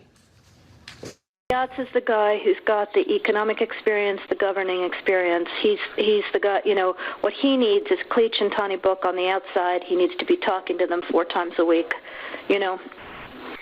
I just think Klitsch going in, he's going to be at that level working for Yatsenyuk. It's just not going to work. Yeah, no, I think that's right. Okay. So that's the lady who lectures us about democracy, subverting democracy in a foreign country, getting caught, and then getting an even better job, and then pushing another pointless war in our country, this one against Russia. She's one of the architects of this war. Nuland is driving this nation into a conflict against both Russia and China. We can't win that war. We will lose that war. It will destroy our country. But Victoria Nuland has never been punished for any of this. Once again, she's been promoted. The destruction that she has wrought is really almost beyond fiction. Here she is bragging about blowing up critical infrastructure in Europe. Watch. Senator Cruz, like you, I am, and I think the administration is very gratified to know that Nord Stream 2 is now, as you like to say, a hunk of metal at the bottom of the sea. That's just disgusting. And yet no one says a word about it. What does it take to get indicted in Washington? Well, if you're Victoria Nuland, of course, you know you will never be indicted for anything. You'll get some sort of glass ceiling breaking award for women at the State Department. In Washington, you only risk indictment and punishment if you dare to criticize people like Victoria Nuland. And that's the real lesson of what's happening to Donald Trump and his supporters. Their real sin was opposing the people in charge, and particularly in opposing their foreign policy. So using the legal system to stop a political rival in a presidential race is the gravest possible attack on our country's core institutions, the ones that matter. It's election interference. It's an actual threat to democracy. You'd think someone would care. But Nancy Pelosi is celebrating it. Last night she wrote this, the most revealing quote ever on social media. Here it is. No one is above the law, and everyone has the right to a trial to prove innocence. To prove innocence? No. In a free country, this country, the government has to prove guilt. You are innocent until you are proven guilty. But Nancy Pelosi inverts it. Prove your innocence, criminal. And she believes that. They all believe that. You are guilty the moment they come after you, just as in the Soviet Union. And good luck proving your innocence. So you have to ask, where are the adults? Has anyone in authority on the Democratic side, on the neoliberal side, stood up, not for Donald Trump, not for Douglas Mackey, but for our country? We watched carefully today. We didn't hear a single one. Glenn Greenwald has long reported on the political abuses of the legal system. He is the host of System Update on Rumble, and our friend, he joins us tonight. Glenn, you would think somebody would say, look, I don't like Trump, but this is doing grave damage to institutions we're going to need 2 years from now and for the next 100 years. But not one person that we can find has said that. I heard you in your prior segment saying, where's people like Karl Rove and George Bush and the people who lecture us? I think people like Victoria Nuland demonstrate the theater behind this whole Republican versus Democratic war. Yes. This is the key to the whole thing, which is that they are determined not to criminalize conservatism or the Republican Party. They're fine with people like Jeb Bush or John McCain or Mitt Romney or Nikki Haley or Lindsey Graham or whoever. They're determined to criminalize Donald Trump and his movement because the only time Victoria Nuland wasn't in government, she worked for Clinton, then she worked for Dick Cheney, then she worked for Obama, now she worked for Biden, was when Donald Trump was elected president. So that's the only way you get these people out of government, and that's why they're single-mindedly determined to criminalize not the Republican Party, but Donald Trump and his movement, and that's what we saw yesterday with his indictment and today with this person who's now going to prison because of anti-Hillary Clinton memes he posted on Twitter. The problem is, in organizing the system that way, they cut out the majority of the population. Are the majority of American voters of either party in favor, for example, of going to war with nuclear-armed Russia and China? I don't think there's any evidence the majority is in favor of that. Do you? No, or for example, keeping troops in Syria, which I would bet you barely anybody even knows that the United States is doing, let alone wants to, and yet Matt Gaetz had a resolution to withdraw all troops from Syria, saying we shouldn't be spending money on that, we should be spending money here at home, and the Republicans and Democrats joined together, the establishment wings, to say, no, we want to let Joe Biden keep troops in Syria. It's the establishment wings of both parties that are the real enemy, and they're the ones who rule no matter what you go and do at the voting booth. Donald Trump was the only one who could disrupt it, and that's why they want to criminalize that movement. That's exactly right. I mean, if you were just to write out the crimes of Donald Trump, being obnoxious, okay, versus the crimes of Victoria Nuland, destroying the West, you know, one list would be longer than the other, but who's getting indicted? Glenn Greenwald, thank you so much. I appreciate that. Thanks, Tucker. Very much. So the QAnon shaman, Jacob Chansley, was the most famous person arrested on January 6th. He was released from prison yesterday. On the very same day, there was an actual insurrection at the state capitol in Tennessee. Kind of an amazing juxtaposition that we'll explore after the break. to do more to stop gun violence. It's ripping our communities apart, ripping the soul of this nation, ripping at the very soul of the nation. And we have to do more to protect our schools so they aren't turned into prisons. You know, the shooter in this situation reportedly had 2 assault weapons and a pistol, 2 AK-47. So I call on Congress again to pass my assault weapons ban. So we're going to prevent you from learning why the shooter did it, and we don't have to guess because she wrote a whole manifesto about why she did it. And we know that she did that because she told a friend of hers on Instagram that she did it. But we can't see it. We can only talk about the guns. We can't know what kind of drugs she was taking, what kind of hormones or SSRIs or benzodiazepines. We can only guess. We can only talk about the guns. Pass my assault weapons ban. That'll fix the problem. But Joe Biden is lying about that. He knows that he's lying, and you know that he's lying. Yesterday's massacre did not happen because of lax gun laws. Yesterday's massacre happened because of a deranged and demonic ideology that is infecting this country with the encouragement of people like Joe Biden. Let's start by being honest about that. Tulsi Gabbard is in Nashville tonight, and she joins us. Congresswoman, thank you so much for coming on.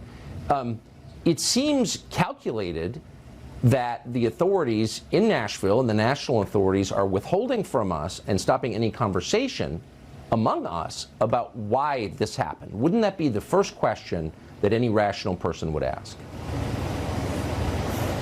Yes, Tucker, it has to be. And I can only imagine that, you know, for the families and the students here, I'm standing here at the Covenant School entryway behind me, seeing them coming in and paying their respects to the memorial that's been set up there, offering flowers there, questioning why did this happen. And as you mentioned, it is so important for us as a society, as a country, to confront that question with the truth.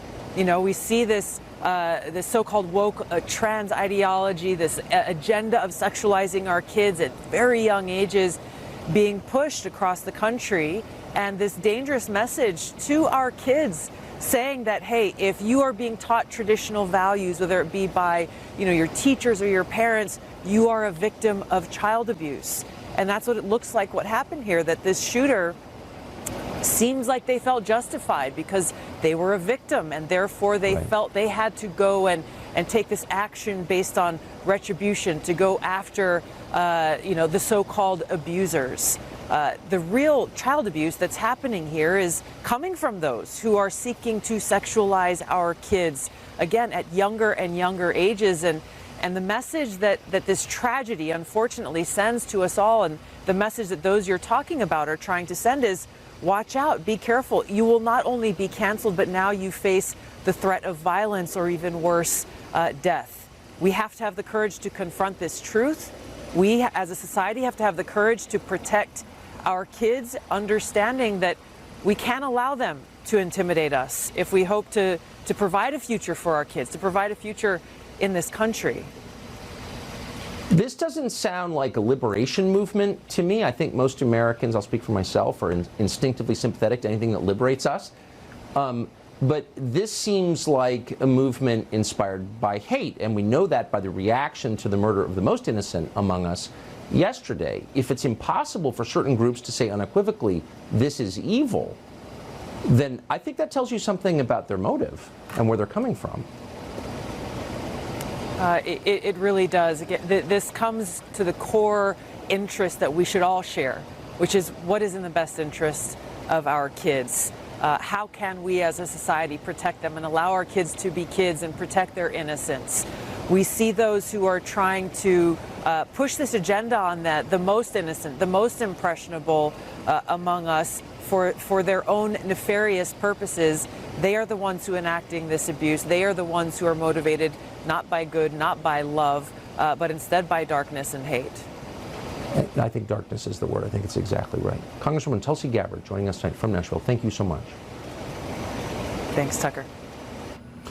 So there is a lot going on the, it's not even clear whether it's fair to call it the left, but the true extremist fringe in this country, and it's not all trans people, of course, but the extremist trans fringe is a lot more threatening than most people understand. Andy Ngo has been covering Antifa for years now. He's the author of Unmasked, Inside Antifa's Radical Plan to Destroy Democracy. He's a senior editor at Post Millennial. He joins us tonight. Andy, thanks so much for coming on. So again, you don't want to get too broad brush here, but there is an extremist movement, obviously. It's very evident online in the aftermath of this mass murder. Are you surprised to see it?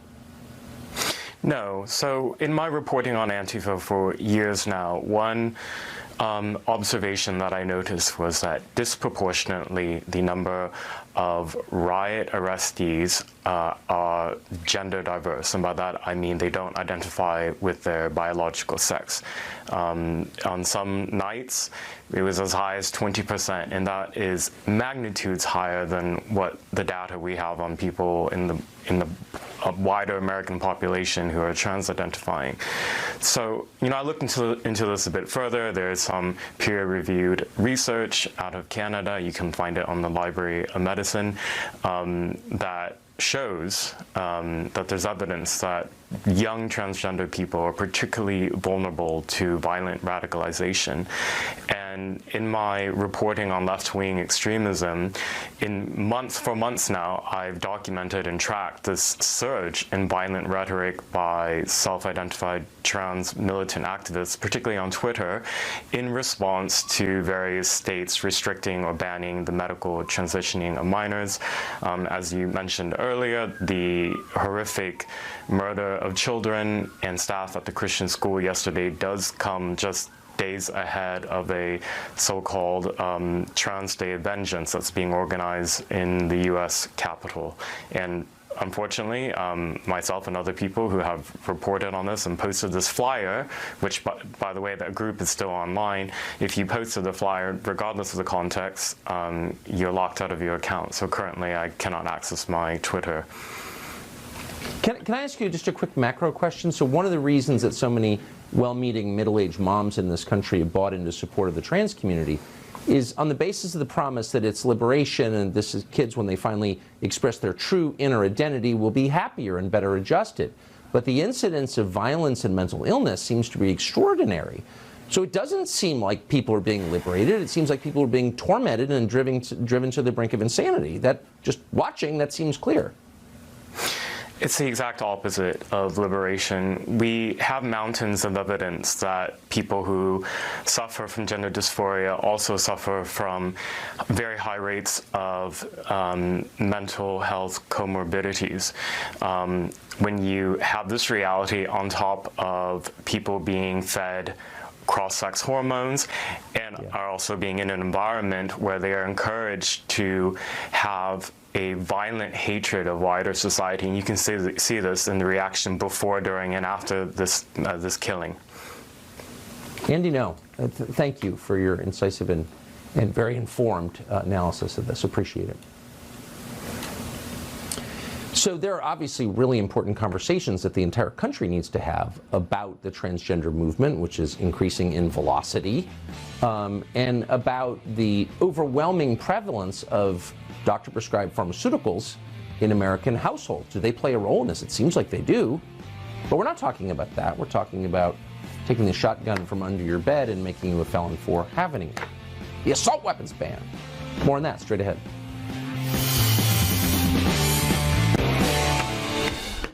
We told you in the open about Thursday's show, in which we noted some pretty remarkable and we thought significant reports from NPR, the state's funded broadcaster that really is the mouthpiece of the neoliberal establishment. So first, NPR complained about a trans person being evicted without mentioning that this very same person had shot a police officer in the head, because the trans community can do no wrong even when they shoot cops. And then, at the same time they were calling for disarming you, NPR told trans people to hurry up and formed armed militias. Watch. Here's that same National Public Radio, state media, controlled by the Biden administration, encouraging people to go to the gun store immediately. But not all people, just trans people. Guns are bad, except in the hands of trans people. Wow. Here's more. Groups like Rainbow Reload exist around the country, often called Pink Pistol Clubs. It's a place for experts and the gun curious to practice and improve shooting. But this goes beyond hobby. There's a practical goal here, to prepare and protect themselves. If the world is dangerous, then you have to be dangerous back. And that very much has pushed me into where I am now. So that segment aired Thursday night, and trans groups across the country made fun of it, mocked it. The Rainbow Youth Project said that we are, quote, afraid gun-toting trans people will start political violence. Well, we were concerned about that, and for good reason, it turns out. Jason Rantz joined us last week for that segment. He joins us again now. Jason, this is kind of the last trend you want to be right about, but it was obvious, it seemed. It is. When you tell people they're targets, they're going to act like targets. Now, most people will not turn to violence themselves, right? They'll maybe unnecessarily live in fear. They will responsibly arm themselves, and that's it. Nothing happens. But there will always be the threat of a small percentage of people who will act out unreasonably or destructively. And perhaps that's what we ended up seeing this week. When you tell people they're a target, they'll act like a target. They will either live in fear or they'll act out. I think that's absolutely right. And that goes for any group, by the way. I would feel that way. Why wouldn't I? So what would be the point in telling people that? Like, that's so obvious. Why would you do that? Yeah, I think there's two reasons. Number one, it does sometimes feel intentional, like you are trying to ratchet up all of those feelings. They started to do this with Trump supporters, where they were effectively in the media trying to get them to act out violently so they can go out and say, hey, see, right-wingers are violent. In this case, when you have someone who is pursuing a political agenda, I don't necessarily know if they're always intentional in doing this. And look, I'll be good faith in this. I don't think everyone is intentionally trying to instill this violence, but the end result is still the same, whether that's intent or not. And, you know, it fits into the oppressor-oppressed narrative that the left wing likes to push. And even if it could end up resulting in something like this, they seem to be okay with it or justify it because the end goal, they believe, is something that we need to get to, which is unfettered access to gender-affirming care regardless of the age of the individual. And I think that ultimately that's dangerous. And to your point, it's not just about trans people. It's literally any group. When you tell them they're a target of a threat that doesn't actually exist, you cannot always determine how they're going to react. That's exactly right. And in this case, there's no evidence that that threat is real, as you know and as you've reported. Jason Rantz, appreciate it. Thank you. Thanks, Tucker. Appreciate it. So Joe Biden wasted no time, and Joe Biden, whatever you think of him, really his signature quality is the willingness to say anything, literally anything. And he jumped into this tragedy, the mass murder of Christian children, to demand the seizure of all effective rifles in the United States. And today his press secretary, who like him will say anything, repeated it. We need Republicans in Congress to show some courage. This is what they owe these parents. This is what they owe these family members who are losing their loved ones. They need to show courage. We need gun safety laws, comprehensive gun safety laws. We need to ban assault rifles. Those weapons of war do not belong on our streets. They do not belong in schools. And again, this is unacceptable, and you're going to continue to hear from the president call this out. The brazenness of a moral lecture from that person hours after these children are murdered by the ideology they promote. It's almost beyond description. Clay Noir is an advocate for the Second Amendment. He's seen a lot of these, probably not shocked as we are, joins us tonight to respond to it. This does seem, even by the standards of the Disarm the Population group, this does seem pretty shameless. No, it really is, especially considering the amount of information that people have now with respect to the stats. Like, the vast majority of these shootings are committed with handguns. I mean, we're talking the vast majority. So for them to follow it up immediately after and talk about what is used a fraction of the time in these shootings, it kind of speaks very loudly to how disingenuous they are about actually looking for a solution. They're trying to get a goal, and the goal essentially is to get gun control. That's really all they care about. So it's almost as if they wait for these types of tragedies to happen so that they can leverage it to get their goal. Because if we were talking solutions, we wouldn't be talking about a gun that's used a fraction of the time in these types of shootings. We'd be talking about, okay, how do we take what are soft targets and make them hard? We're like, it's not even mentioned. And then when it's brought up, they say things like, well, we don't want our schools to look like prisons. Why are we talking aesthetics when we're talking about the safety of our children? Can I ask a question? Like, what if you really cared about the murder of innocents? And I think most people, I do, people who disagree with me and everything, I think people do care. But if you were rational about it, you would want to know all the factors that led to it, and you'd want a tox screen from the blood of the killer. Like, a lot of these people seem like they're on an awful lot of pharmaceuticals. What are those pharmaceuticals? Why can't we know that? And if they describe their motive in writing in a manifesto, why can't we see that? I don't understand. I mean, we're being lied to while the children haven't even been buried yet. I don't know why no one else is offended by that.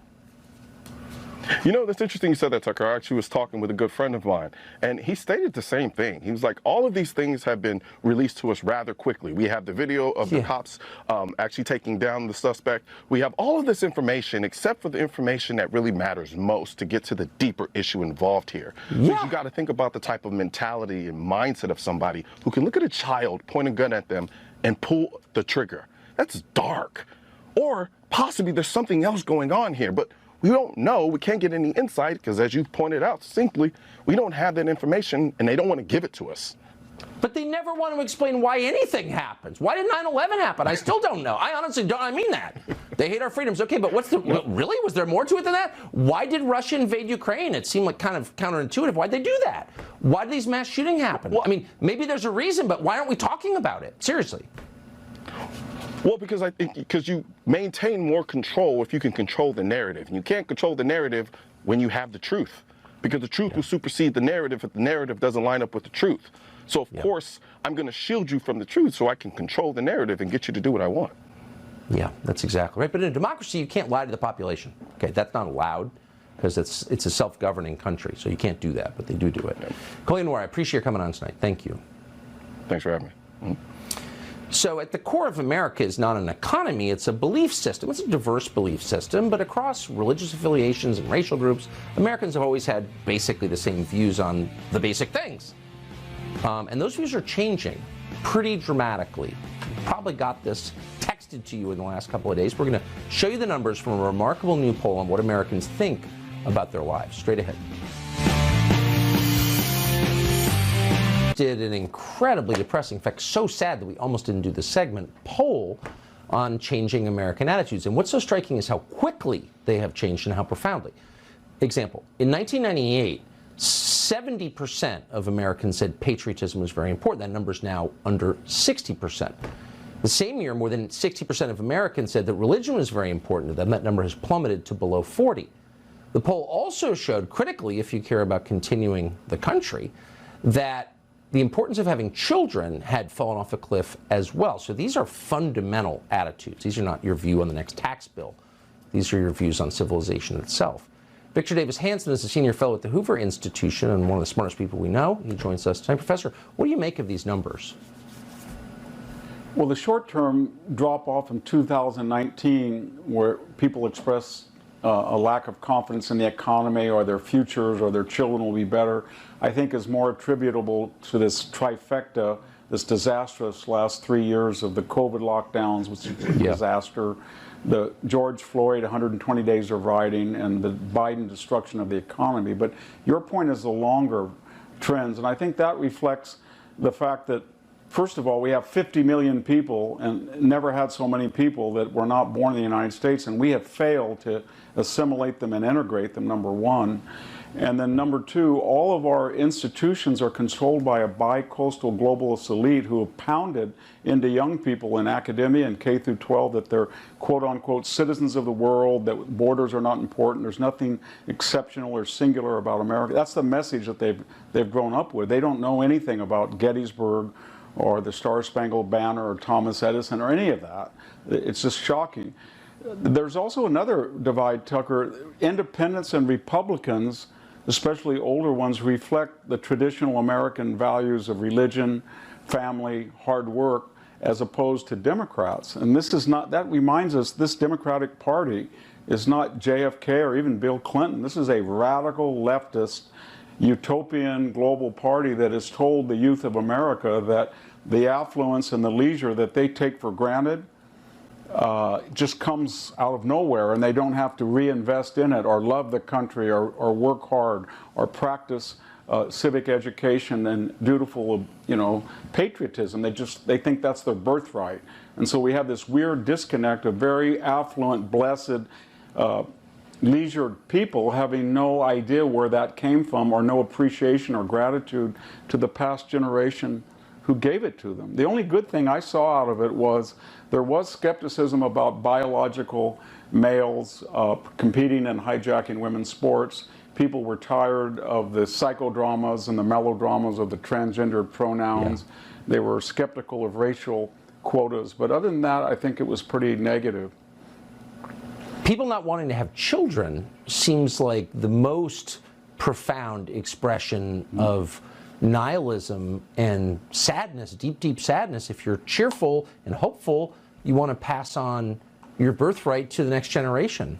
Wouldn't you think? Absolutely. That's the common thread from the Roman Empire to the Byzantine Empire. What destroyed all of them was their fertility rates. And when you get down to 1.6 where we are, and it was 2.1 just in the 90s, then it shows you have a crisis of confidence and people are unhappy. They don't know what their country's about. They don't know about their community, and they're not having children. They're concentrating and dwelling on self. That is the message of the left, that it's you, you. You're the victim. You're the oppressor. And you don't need to sacrifice for anybody else, especially a next generation. So that's very disturbing, because that's what implodes a civilization, when it commits collective suicide through demography. Yeah, drowning in Lake Me. Victor Davis Hanson, thank you so much for that. Thank you. Appreciate it. So Hillary Clinton, does she want to run for president again? It's interesting. Maybe. Who knows?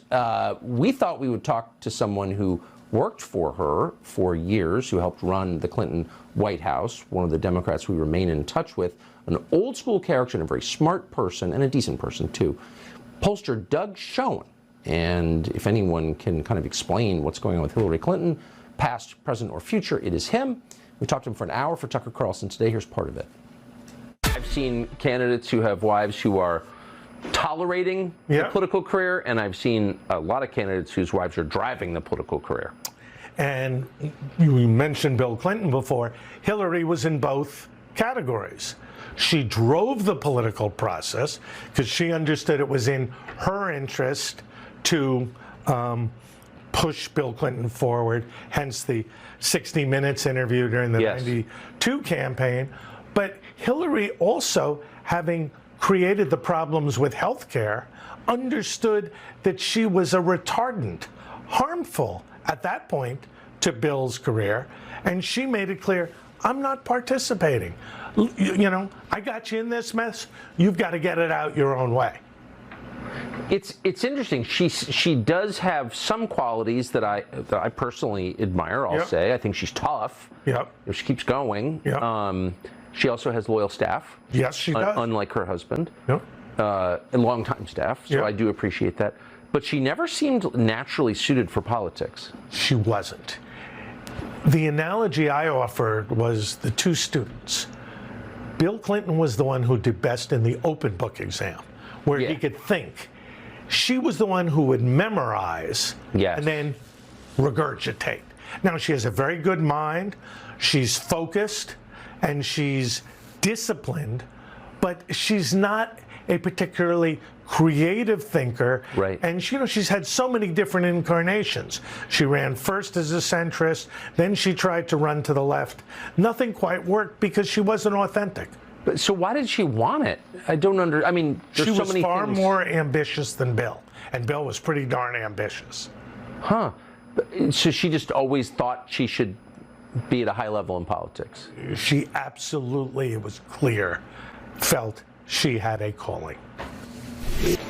We're learning the details of a horrifying and potentially political attack from over the weekend. A staffer for Senator Rand Paul of Kentucky was stabbed in Washington, D.C. Fox's Trace Gallagher has the story for us right now. Hey, Trace. Hey, Tucker, right now it appears to be random. The victim, Philip Todd, who works for Senator Rand Paul, says he was walking with a friend in D.C. when a man now identified as 42-year-old Glenn Neal walked up, didn't say or demand anything, and began stabbing him in the head and chest, causing life-threatening injuries.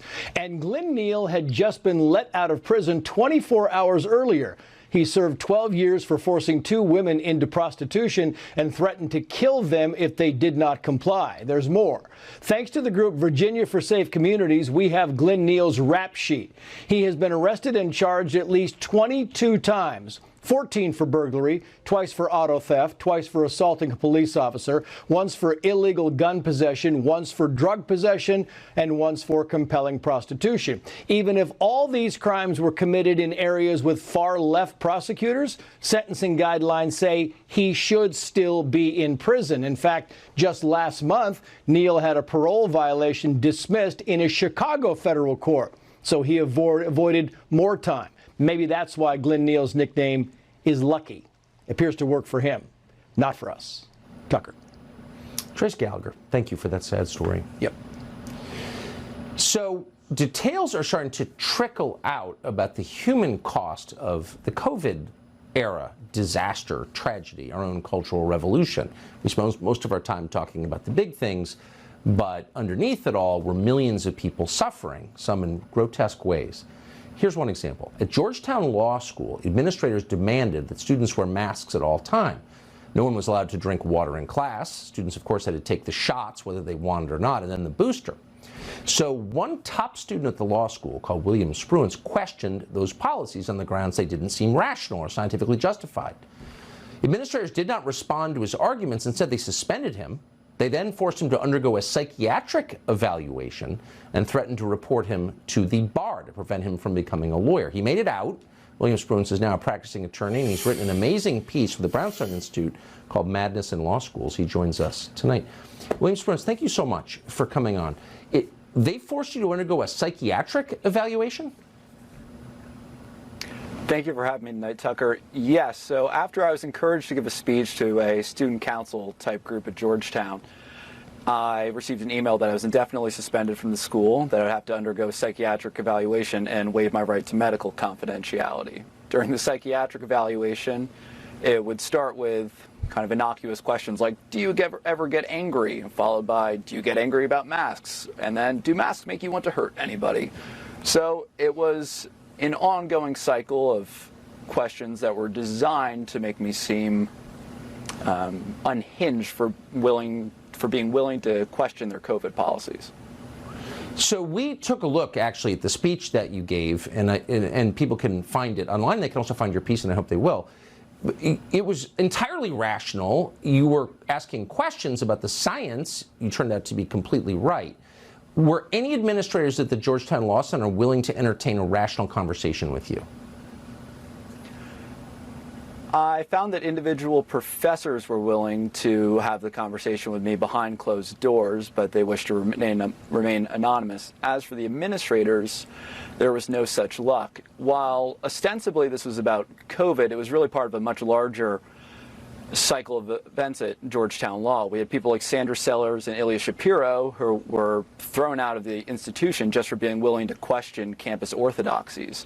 And it was part of an ongoing double standard where if you're progressive and you regurgitate the proper slogans, then there's an indemnity built into shouting down speakers. This was on full display at Stanford a few weeks ago.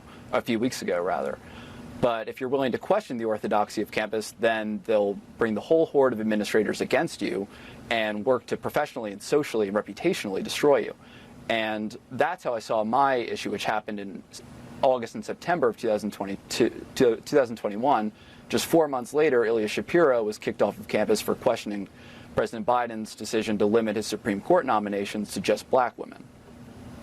So you went to a prestigious undergraduate college. You get into one of the best law schools in the country. How shaken was your faith in our legal education system by this? Well, I thought I was attending a trade school for a skeptical profession. I think in the long run, it's hard to be optimistic about the future judges and administrators and unimpressive bureaucrats because Georgetown Law is really just an incubator for an unimpressive ruling class of tomorrow. And so these people won't stay on campus and just make the people there miserable. They'll be running institutions like Georgetown Law. They will be at various government agencies. They'll be judges. And that, to me, is the more alarming aspect. I made it out of this process relatively unharmed. I mean, it was about a week that was difficult in my life. But going forward, people have come out to me since my piece was released about similar stories, and they're gone through far worse than me. And at the root of this is the administrators, and that's where these students and these professors and these administrators will go on to inflict more damage, which is why I wrote for the Brownstone Institute, which is hoping to curb this tide as soon as possible. What's most amazing is you're one of the only graduates of an elite law school brave enough to describe what you saw there. And that itself is such an indictment, really, I think, of your classmates and the people who run it. And so we're especially grateful that you're willing to do this. William Spruance, thank you very much. Thank you for having me on, Tucker. So we're happy to announce good news. Kamala Harris's husband, the second gentleman, got a new wardrobe today. And as noted, we're pretty excited about it. We'll show you what it is next. Part of the reason you have seen a rise in a completely crazy and utterly destructive transgenderist ideology is because it's being funded, promulgated, promoted by the U.S. government, including at our military bases, the ultimate grotesque humiliation of the country. Congressman Matt Gaetz questioned the so-called Secretary of Defense about it today on Capitol Hill. Watch the lying. Matt Gaetz joins us next. If you wanted to destroy the most powerful military in the world, what would you do? Well, among the many things you might try is hosting drag queen story hours on military bases for kids. And today, Congressman Matt Gaetz, who represents maybe more uniformed military than anybody in the Congress, confronted the Defense Secretary about it directly. Watch. How much taxpayer money should go to fund drag queen story hours on military bases? You know, drag queen story hours is not something that the department funds. Well, wait a second. That's actually not what the record seems to suggest. You were going to fund one at Ramstein Air Force Base. That one got canceled, but that's DOD insignia. That's a drag queen story hour for children. Then also at Malmstrom Air Force Base outside of Great Falls, Montana, you had a drag queen story hour for kids. Who funded these things, Mr. Secretary? Listen, drag shows are not something that the Department of Defense supports or funds. Yeah, a liar. Board member to defense contractor before he got this job. So then Mark Milley, the chairman of the Joint Chiefs, admitted that he was not aware military bases were hosting drag queen story hours. Watch this. Can I get copies of those? Because I'd like to take a look at those myself, actually. Take a look and find out what actually is going on there. Because that's the first I'm hearing about that kind of stuff. I don't read those news stories. I don't know what you're talking about. I'd like to take a look at those because I don't agree with those. Well, they're now in the official record. Shouldn't be happening. Period. Thank you. Thank you for that admission. Yeah. Actually, you'd like to go. You know, not an open-minded guy. Matt Gaetz represents North Florida in the U.S. Congress. Even if he never passes a bill, it's worth having him there just for moments like this. It's just amazing. What was your, being on the questioning side, what was your feeling about their responses? America's top military leaders have brought misery to almost every part of the globe they have touched. They put Iran in a position of power in Iraq. They armed ISIS in Syria. They turned over Afghanistan to the Taliban in the bloodiest way possible. We could have taken out the suicide bomber, didn't give the authorities. They didn't even get the vengeance part right, Tucker. When they were supposed to take out ISIS, they took out a family on the way to a barbecue. And so now you see them trying to bring the misery and the ruin home to our country through this embrace of diversity, equity, and inclusion. And this is real money. $70 million they've requested for enhancements to diversity, equity, and inclusion. And this is the most divisive stuff possible. And when I showed the Secretary of Defense evidence that it was happening in Nevada, in Montana, in Virginia, he just said, nope, it's not happening. And it makes you wonder, do these people have any sense of reality, or is the pain the point, whether it's DEI or the vaccine mandate, that they still don't have good answers for? But in the end, it means that nobody wants to join the military, and their recruiting numbers are dangerously down. Do they see a connection between their reckless, crazy behavior and the unwillingness of people to join up voluntarily? We are in a recruiting collapse, and they say, well, we don't think DEI is the problem because we've sent out surveys and no one says it's the problem. They don't realize that the people offended by this conduct aren't going to take their stupid survey. Let me just be honest. A great share of the people who fight in our military come from the American South. And when you embrace these values that are so antithetical to the part of the country I represent, you are really putting a downward pressure on the people we need to volunteer and fight, not for some faraway land, not to go build some democracy out of sand in Arabia, but for our country. And you have to wonder whether it is incompetence or a purposeful purge. I also pressed them on making sure we get our service members their full back pay and restoration of rank. Austin said he would not do that in the absence of a legal requirement to do so. So that is precisely the amendment I intend to offer to our National Defense Authorization Act. Yeah. When you say you hate white men, you do kind of wonder, like, who's going to fight the wars then? Because that's who's always fought the wars. Actually. Well, General Milley maybe didn't go to the drag queen show because he was too busy getting in touch with his white rage still. Who knows? Yeah. But he gets credit for saying he wants to shut him down. Loathsome. Matt Gaetz, thank you so much. Appreciate it. Thank you. So Mark Milley says he didn't know there were drag queen story hours going on at military bases, but maybe more significantly, he's also not sure where all the weapons that we're sending to Ukraine have wound up. So yesterday, Joe Manchin, Democrat from West Virginia, asked Milley if he could speak to his, quote, confidence in the U.S. NATO Ukrainian weapons accountability. Here was his response. We do not have any uniformed troops or civilians, for that matter, accompanying Ukrainian forces in the front line. We do have folks working out of the embassy, so they're working at the Ministry of Defense level, and that's as far as our hands-on accountability goes. We do have some other means through reporting that the Ukrainians report to us, and I'll be happy to talk about that in a classified session, but there are some means and mechanisms of doing some accountability. It is not as rigorous as you might think. Yeah, not as rigorous. J.D. Vance has served for the United States Marine Corps. Now he serves in the United States Senate, representing the state of Ohio. He joins us tonight. Senator, thank you so much for coming. So when you hear the chairman of the Joint Chiefs say we're not exactly sure where the advanced weapon systems are going, how do you feel about that? Well, Tucker, it's outrageous, but unfortunately it confirms what we basically already know, which is that we've sent $113 billion, probably more than that, Tucker, probably more like $130 billion to the most corrupt country on the face of the planet, and we have no real idea how those resources have been spent. The most important part of this, Tucker, and I've done a very deep dive into this, is we do not make enough bullets in this country to support multiple fronts of multiple wars. When I'm talking about bullets, I mean ammunition, munitions, artillery shells, some of the advanced missile systems. So when we talk about sending $120 billion worth of weapons to Ukraine, those are weapons that we could not send to Taiwan or other parts of the world that would actually be in the service of American national interest. This entire idea that we can focus on Russia and we can focus on China is a farce. These guys shipped our entire industrial base to China in the first place. We don't make enough of our own weapons, and the fact that we're sending it to Ukraine with so little accountability is the very reason why China's threat and power is growing in the world today. Yeah, and we're about to lose the U.S. dollar as the world's reserve currency and tank our economy. I agree with that. I wonder, has there been a concerted effort from the Congress to find out who's gotten rich from this? Many people have, clearly. Do we know who they are?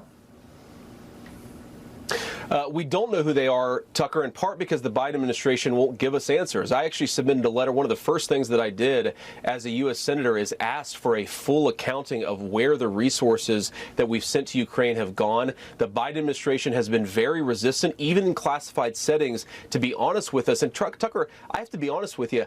I'm not sure if it's because they have no idea where those $120 billion have gone or if they just don't want to tell us. But what we can be almost certain is that some very dark, very evil people have gotten very wealthy from that $120 billion. I hope that it's done some good too, but the simple fact is we don't know, and there has not been a full accounting of this stuff. It's the recklessness is just awe-inspiring. I mean, it's just drunk driving the whole country. I mean, it's unbelievable. Senator Vance of Ohio, I appreciate your coming on tonight. Thank you. Thanks, Tucker. So you never want to believe that the core institution in American life, which is the justice system, is being used for political ends to destroy and bankrupt people who might speak up against the Democratic Party.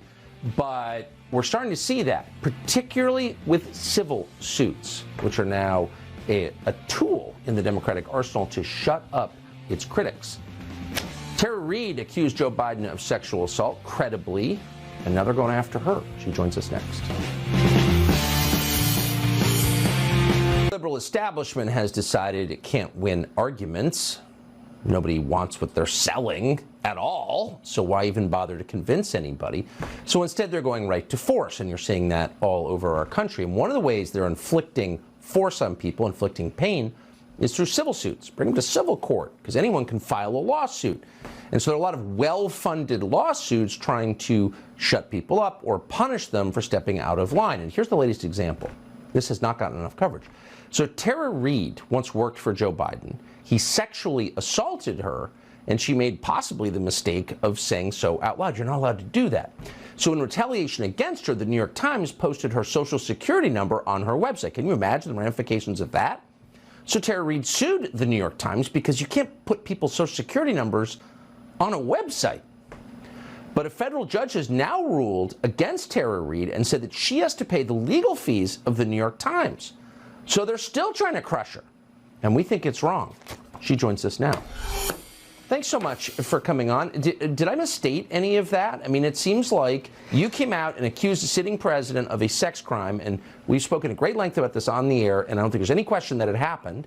You said so at the time, and now they're trying to hurt you for saying that. That's what it looks like to me. Yes, this is just one of the many things that they've done, to try to silence me. But yeah, the lawsuit that I filed was because on the first story that they did, the New York Times, and they used me as basically a whipping post all of 2020 to try to silence and discredit me. But the first story was on Easter Sunday, and I was woken up very early in the morning by a friend who lived back east and said, hey, the online story on New York Times has your congressional ID showing your social security number. We need to get it down. It took a few hours. We got it down, and they did comply with taking it down, but it was very awful. So I did try to file a lawsuit. I lost. The judge ruled that it was in the public interest to print it, and I then was slapped with attorney's fees from New York Times, upwards close to over $71,000. So. Yeah. So you are not a rich person, I know from our conversations. No. So just two quick questions. How is it in the public's interest for the New York Times to publish your social security number of all private things? Well, suddenly, I guess there was a great interest in freedom of speech, so in freedom of the press. So freedom of the press would be the impetus for that, and sort of a more of a legal argument. And I don't want to bore your audience with all of that, but there's been different ways that the, Biden administration has come after me. They've come after me with the DOJ, with sealed warrants on my Twitter, which are of record, and there's been, a little bit of press about that. They took my, communications on Twitter and all of that. So yeah, it's been, watching Joe Biden take a wrecking ball to I've been experiencing this wrecking ball to my life, but now I've been watching the last couple of years take a wrecking ball to the United States, including, the proxy war that Russia and that NATO and U.S. is fighting against Russia, and upwards of $100 billion going over there when we have dire circumstances here. So all of those things that I talked about, that I criticized Joe Biden about, besides the awful experience of being sexually assaulted by him when I was a Senate staffer in 1993, people are seeing just the true Joe Biden of how corrupt this regime is. And if there needs to be any regime change, it doesn't need to be in other countries. It needs to happen here. Now, I agree. I agree. Yeah. We're seeing how cruel and ruthless they are. And not only they don't believe all women, they will hurt women who disobey. And you're a perfect example. And further, Tucker, the New York Times has become, the legacy media has become like an arm of the Biden administration, like the DOJ and the FBI. I mean, look at what just happened to Matt Taibbi, who testified about, the different ways that they were trying to suppress U.S. citizen speech and using taxpayer money to do it and control the conversation and control the narrative. He got visited by an IRS agent the day of his testimony. So they send the IRS to your house. Yeah. Yeah, no, I'm not. So we're all waiting for that, and I know that you are. You're living it now. Terry, thank you so much for coming on. I appreciate it. Thank you for having me. I appreciate it. So in case you wondered whether feminism is dead, men are now dominating sports, and so-called feminists are cheering it on. A male cyclist just won an all-female cycling event by pretending to be a woman. One of his competitors, an actual woman who was just cheated, joins us next.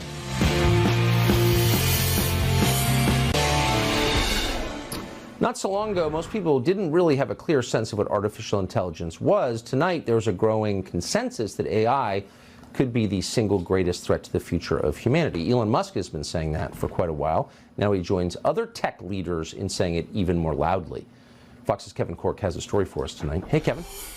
Evening, Tucker. While some people obviously believe that the rapid pace of AI development is really no big deal, there are a number of global tech titans who think it's a major concern that needs to be addressed right here and right now. In fact, in an open letter from the Future of Life Institute signed by Elon Musk, Steve Wozniak, and Andrew Yang, AI Labs has been urged to cease training models that are more powerful than GPT-4 for at least 6 months. In the letter they write, should we automate away all of the jobs, including the fulfilling ones? Should we develop non-human minds that might eventually outnumber, outsmart, obsolete, and replace us? Should we risk loss of control of our civilization? Then they add this: such decisions must not be delegated to unelected tech leaders. Now, back in October of 2022, the White House actually issued its own blueprint for an AI Bill of Rights, which was celebrated by some as a framework and then promptly vilified for others for being non-binding. By the way, GPT-4 is already showing proficiency in conversation, song composition, even document summation. AI's future is here right now, Tucker. It's really one of the defining stories of this moment. We're gonna spend a lot more time on it soon. Kevin Corke, thank you for that. You bet. Well, speaking of science, one of the most basic facts of science is that men have some innate physical advantages over women. Strength is one of them. That's biology. But when you're God, you control biology. And NPR is on the side of people who believe they're God. So this weekend they published this report. Quote, the International Governing Body for Track and Field will ban trans women athletes from elite women's competitions despite limited scientific evidence of physical advantage. Okay, trust the science. Don't believe biology. ESPN, in that same vein, just honored a guy called William Thomas in their Celebrating Women's History Month segment. Watch. Another win for the patriarchy. Yay, patriarchy. And here's another. This month, a man dressed as a woman won a majoring cycling competition in New York. Holly Lavisser is a competitive cyclist who is a woman. She joins us tonight. Holly, thank you so much for coming on. I know there's enormous pressure to be quiet and know your place as an actual woman. Why are you coming on tonight? I'm hoping to encourage other women to start speaking out. I know that I get a lot of support, and I can't be the only one. The more voices we have that speak out about how unfair this is, I'm hoping that we'll start to get some traction and have governing bodies listen. It started in some sports, which is great, but we need more. Can you, I mean, this is such obvious cheating, it's cheating, that can you imagine a day where actual women competing in women's sports just leave and women's sports are all men dressed as women competing against each other? Women are already leaving. I know personally of women that have left because there's no fulfillment anymore when you show up and a competition is not fair, it's unjust. The thing about cycling and swimming is they're so physically demanding. I mean, I assume you spent a lot of your life training. I mean, how bitter is it to be beaten by someone who's cheating? It's just so unfair. I train every day in some capacity. I work a full-time job, so it's definitely a balance to get my training in. I make nutritional choices so that I can compete at my best ability. And when someone else walks in that has an advantage, one that I will never have, it's just disheartening. It's humiliating in a way. And I'm just waiting and hoping that more women will speak out and against this. Otherwise, we will slowly continue to be pushed out of our own sport in a category that was created to protect us. That's right. You've just been mansplained in the most humiliating possible way. And I really hope someone in authority will start to stand up for you and people like you. Holly Lavasser, thank you so much for coming on tonight. Appreciate it. Thank you. We've got more news.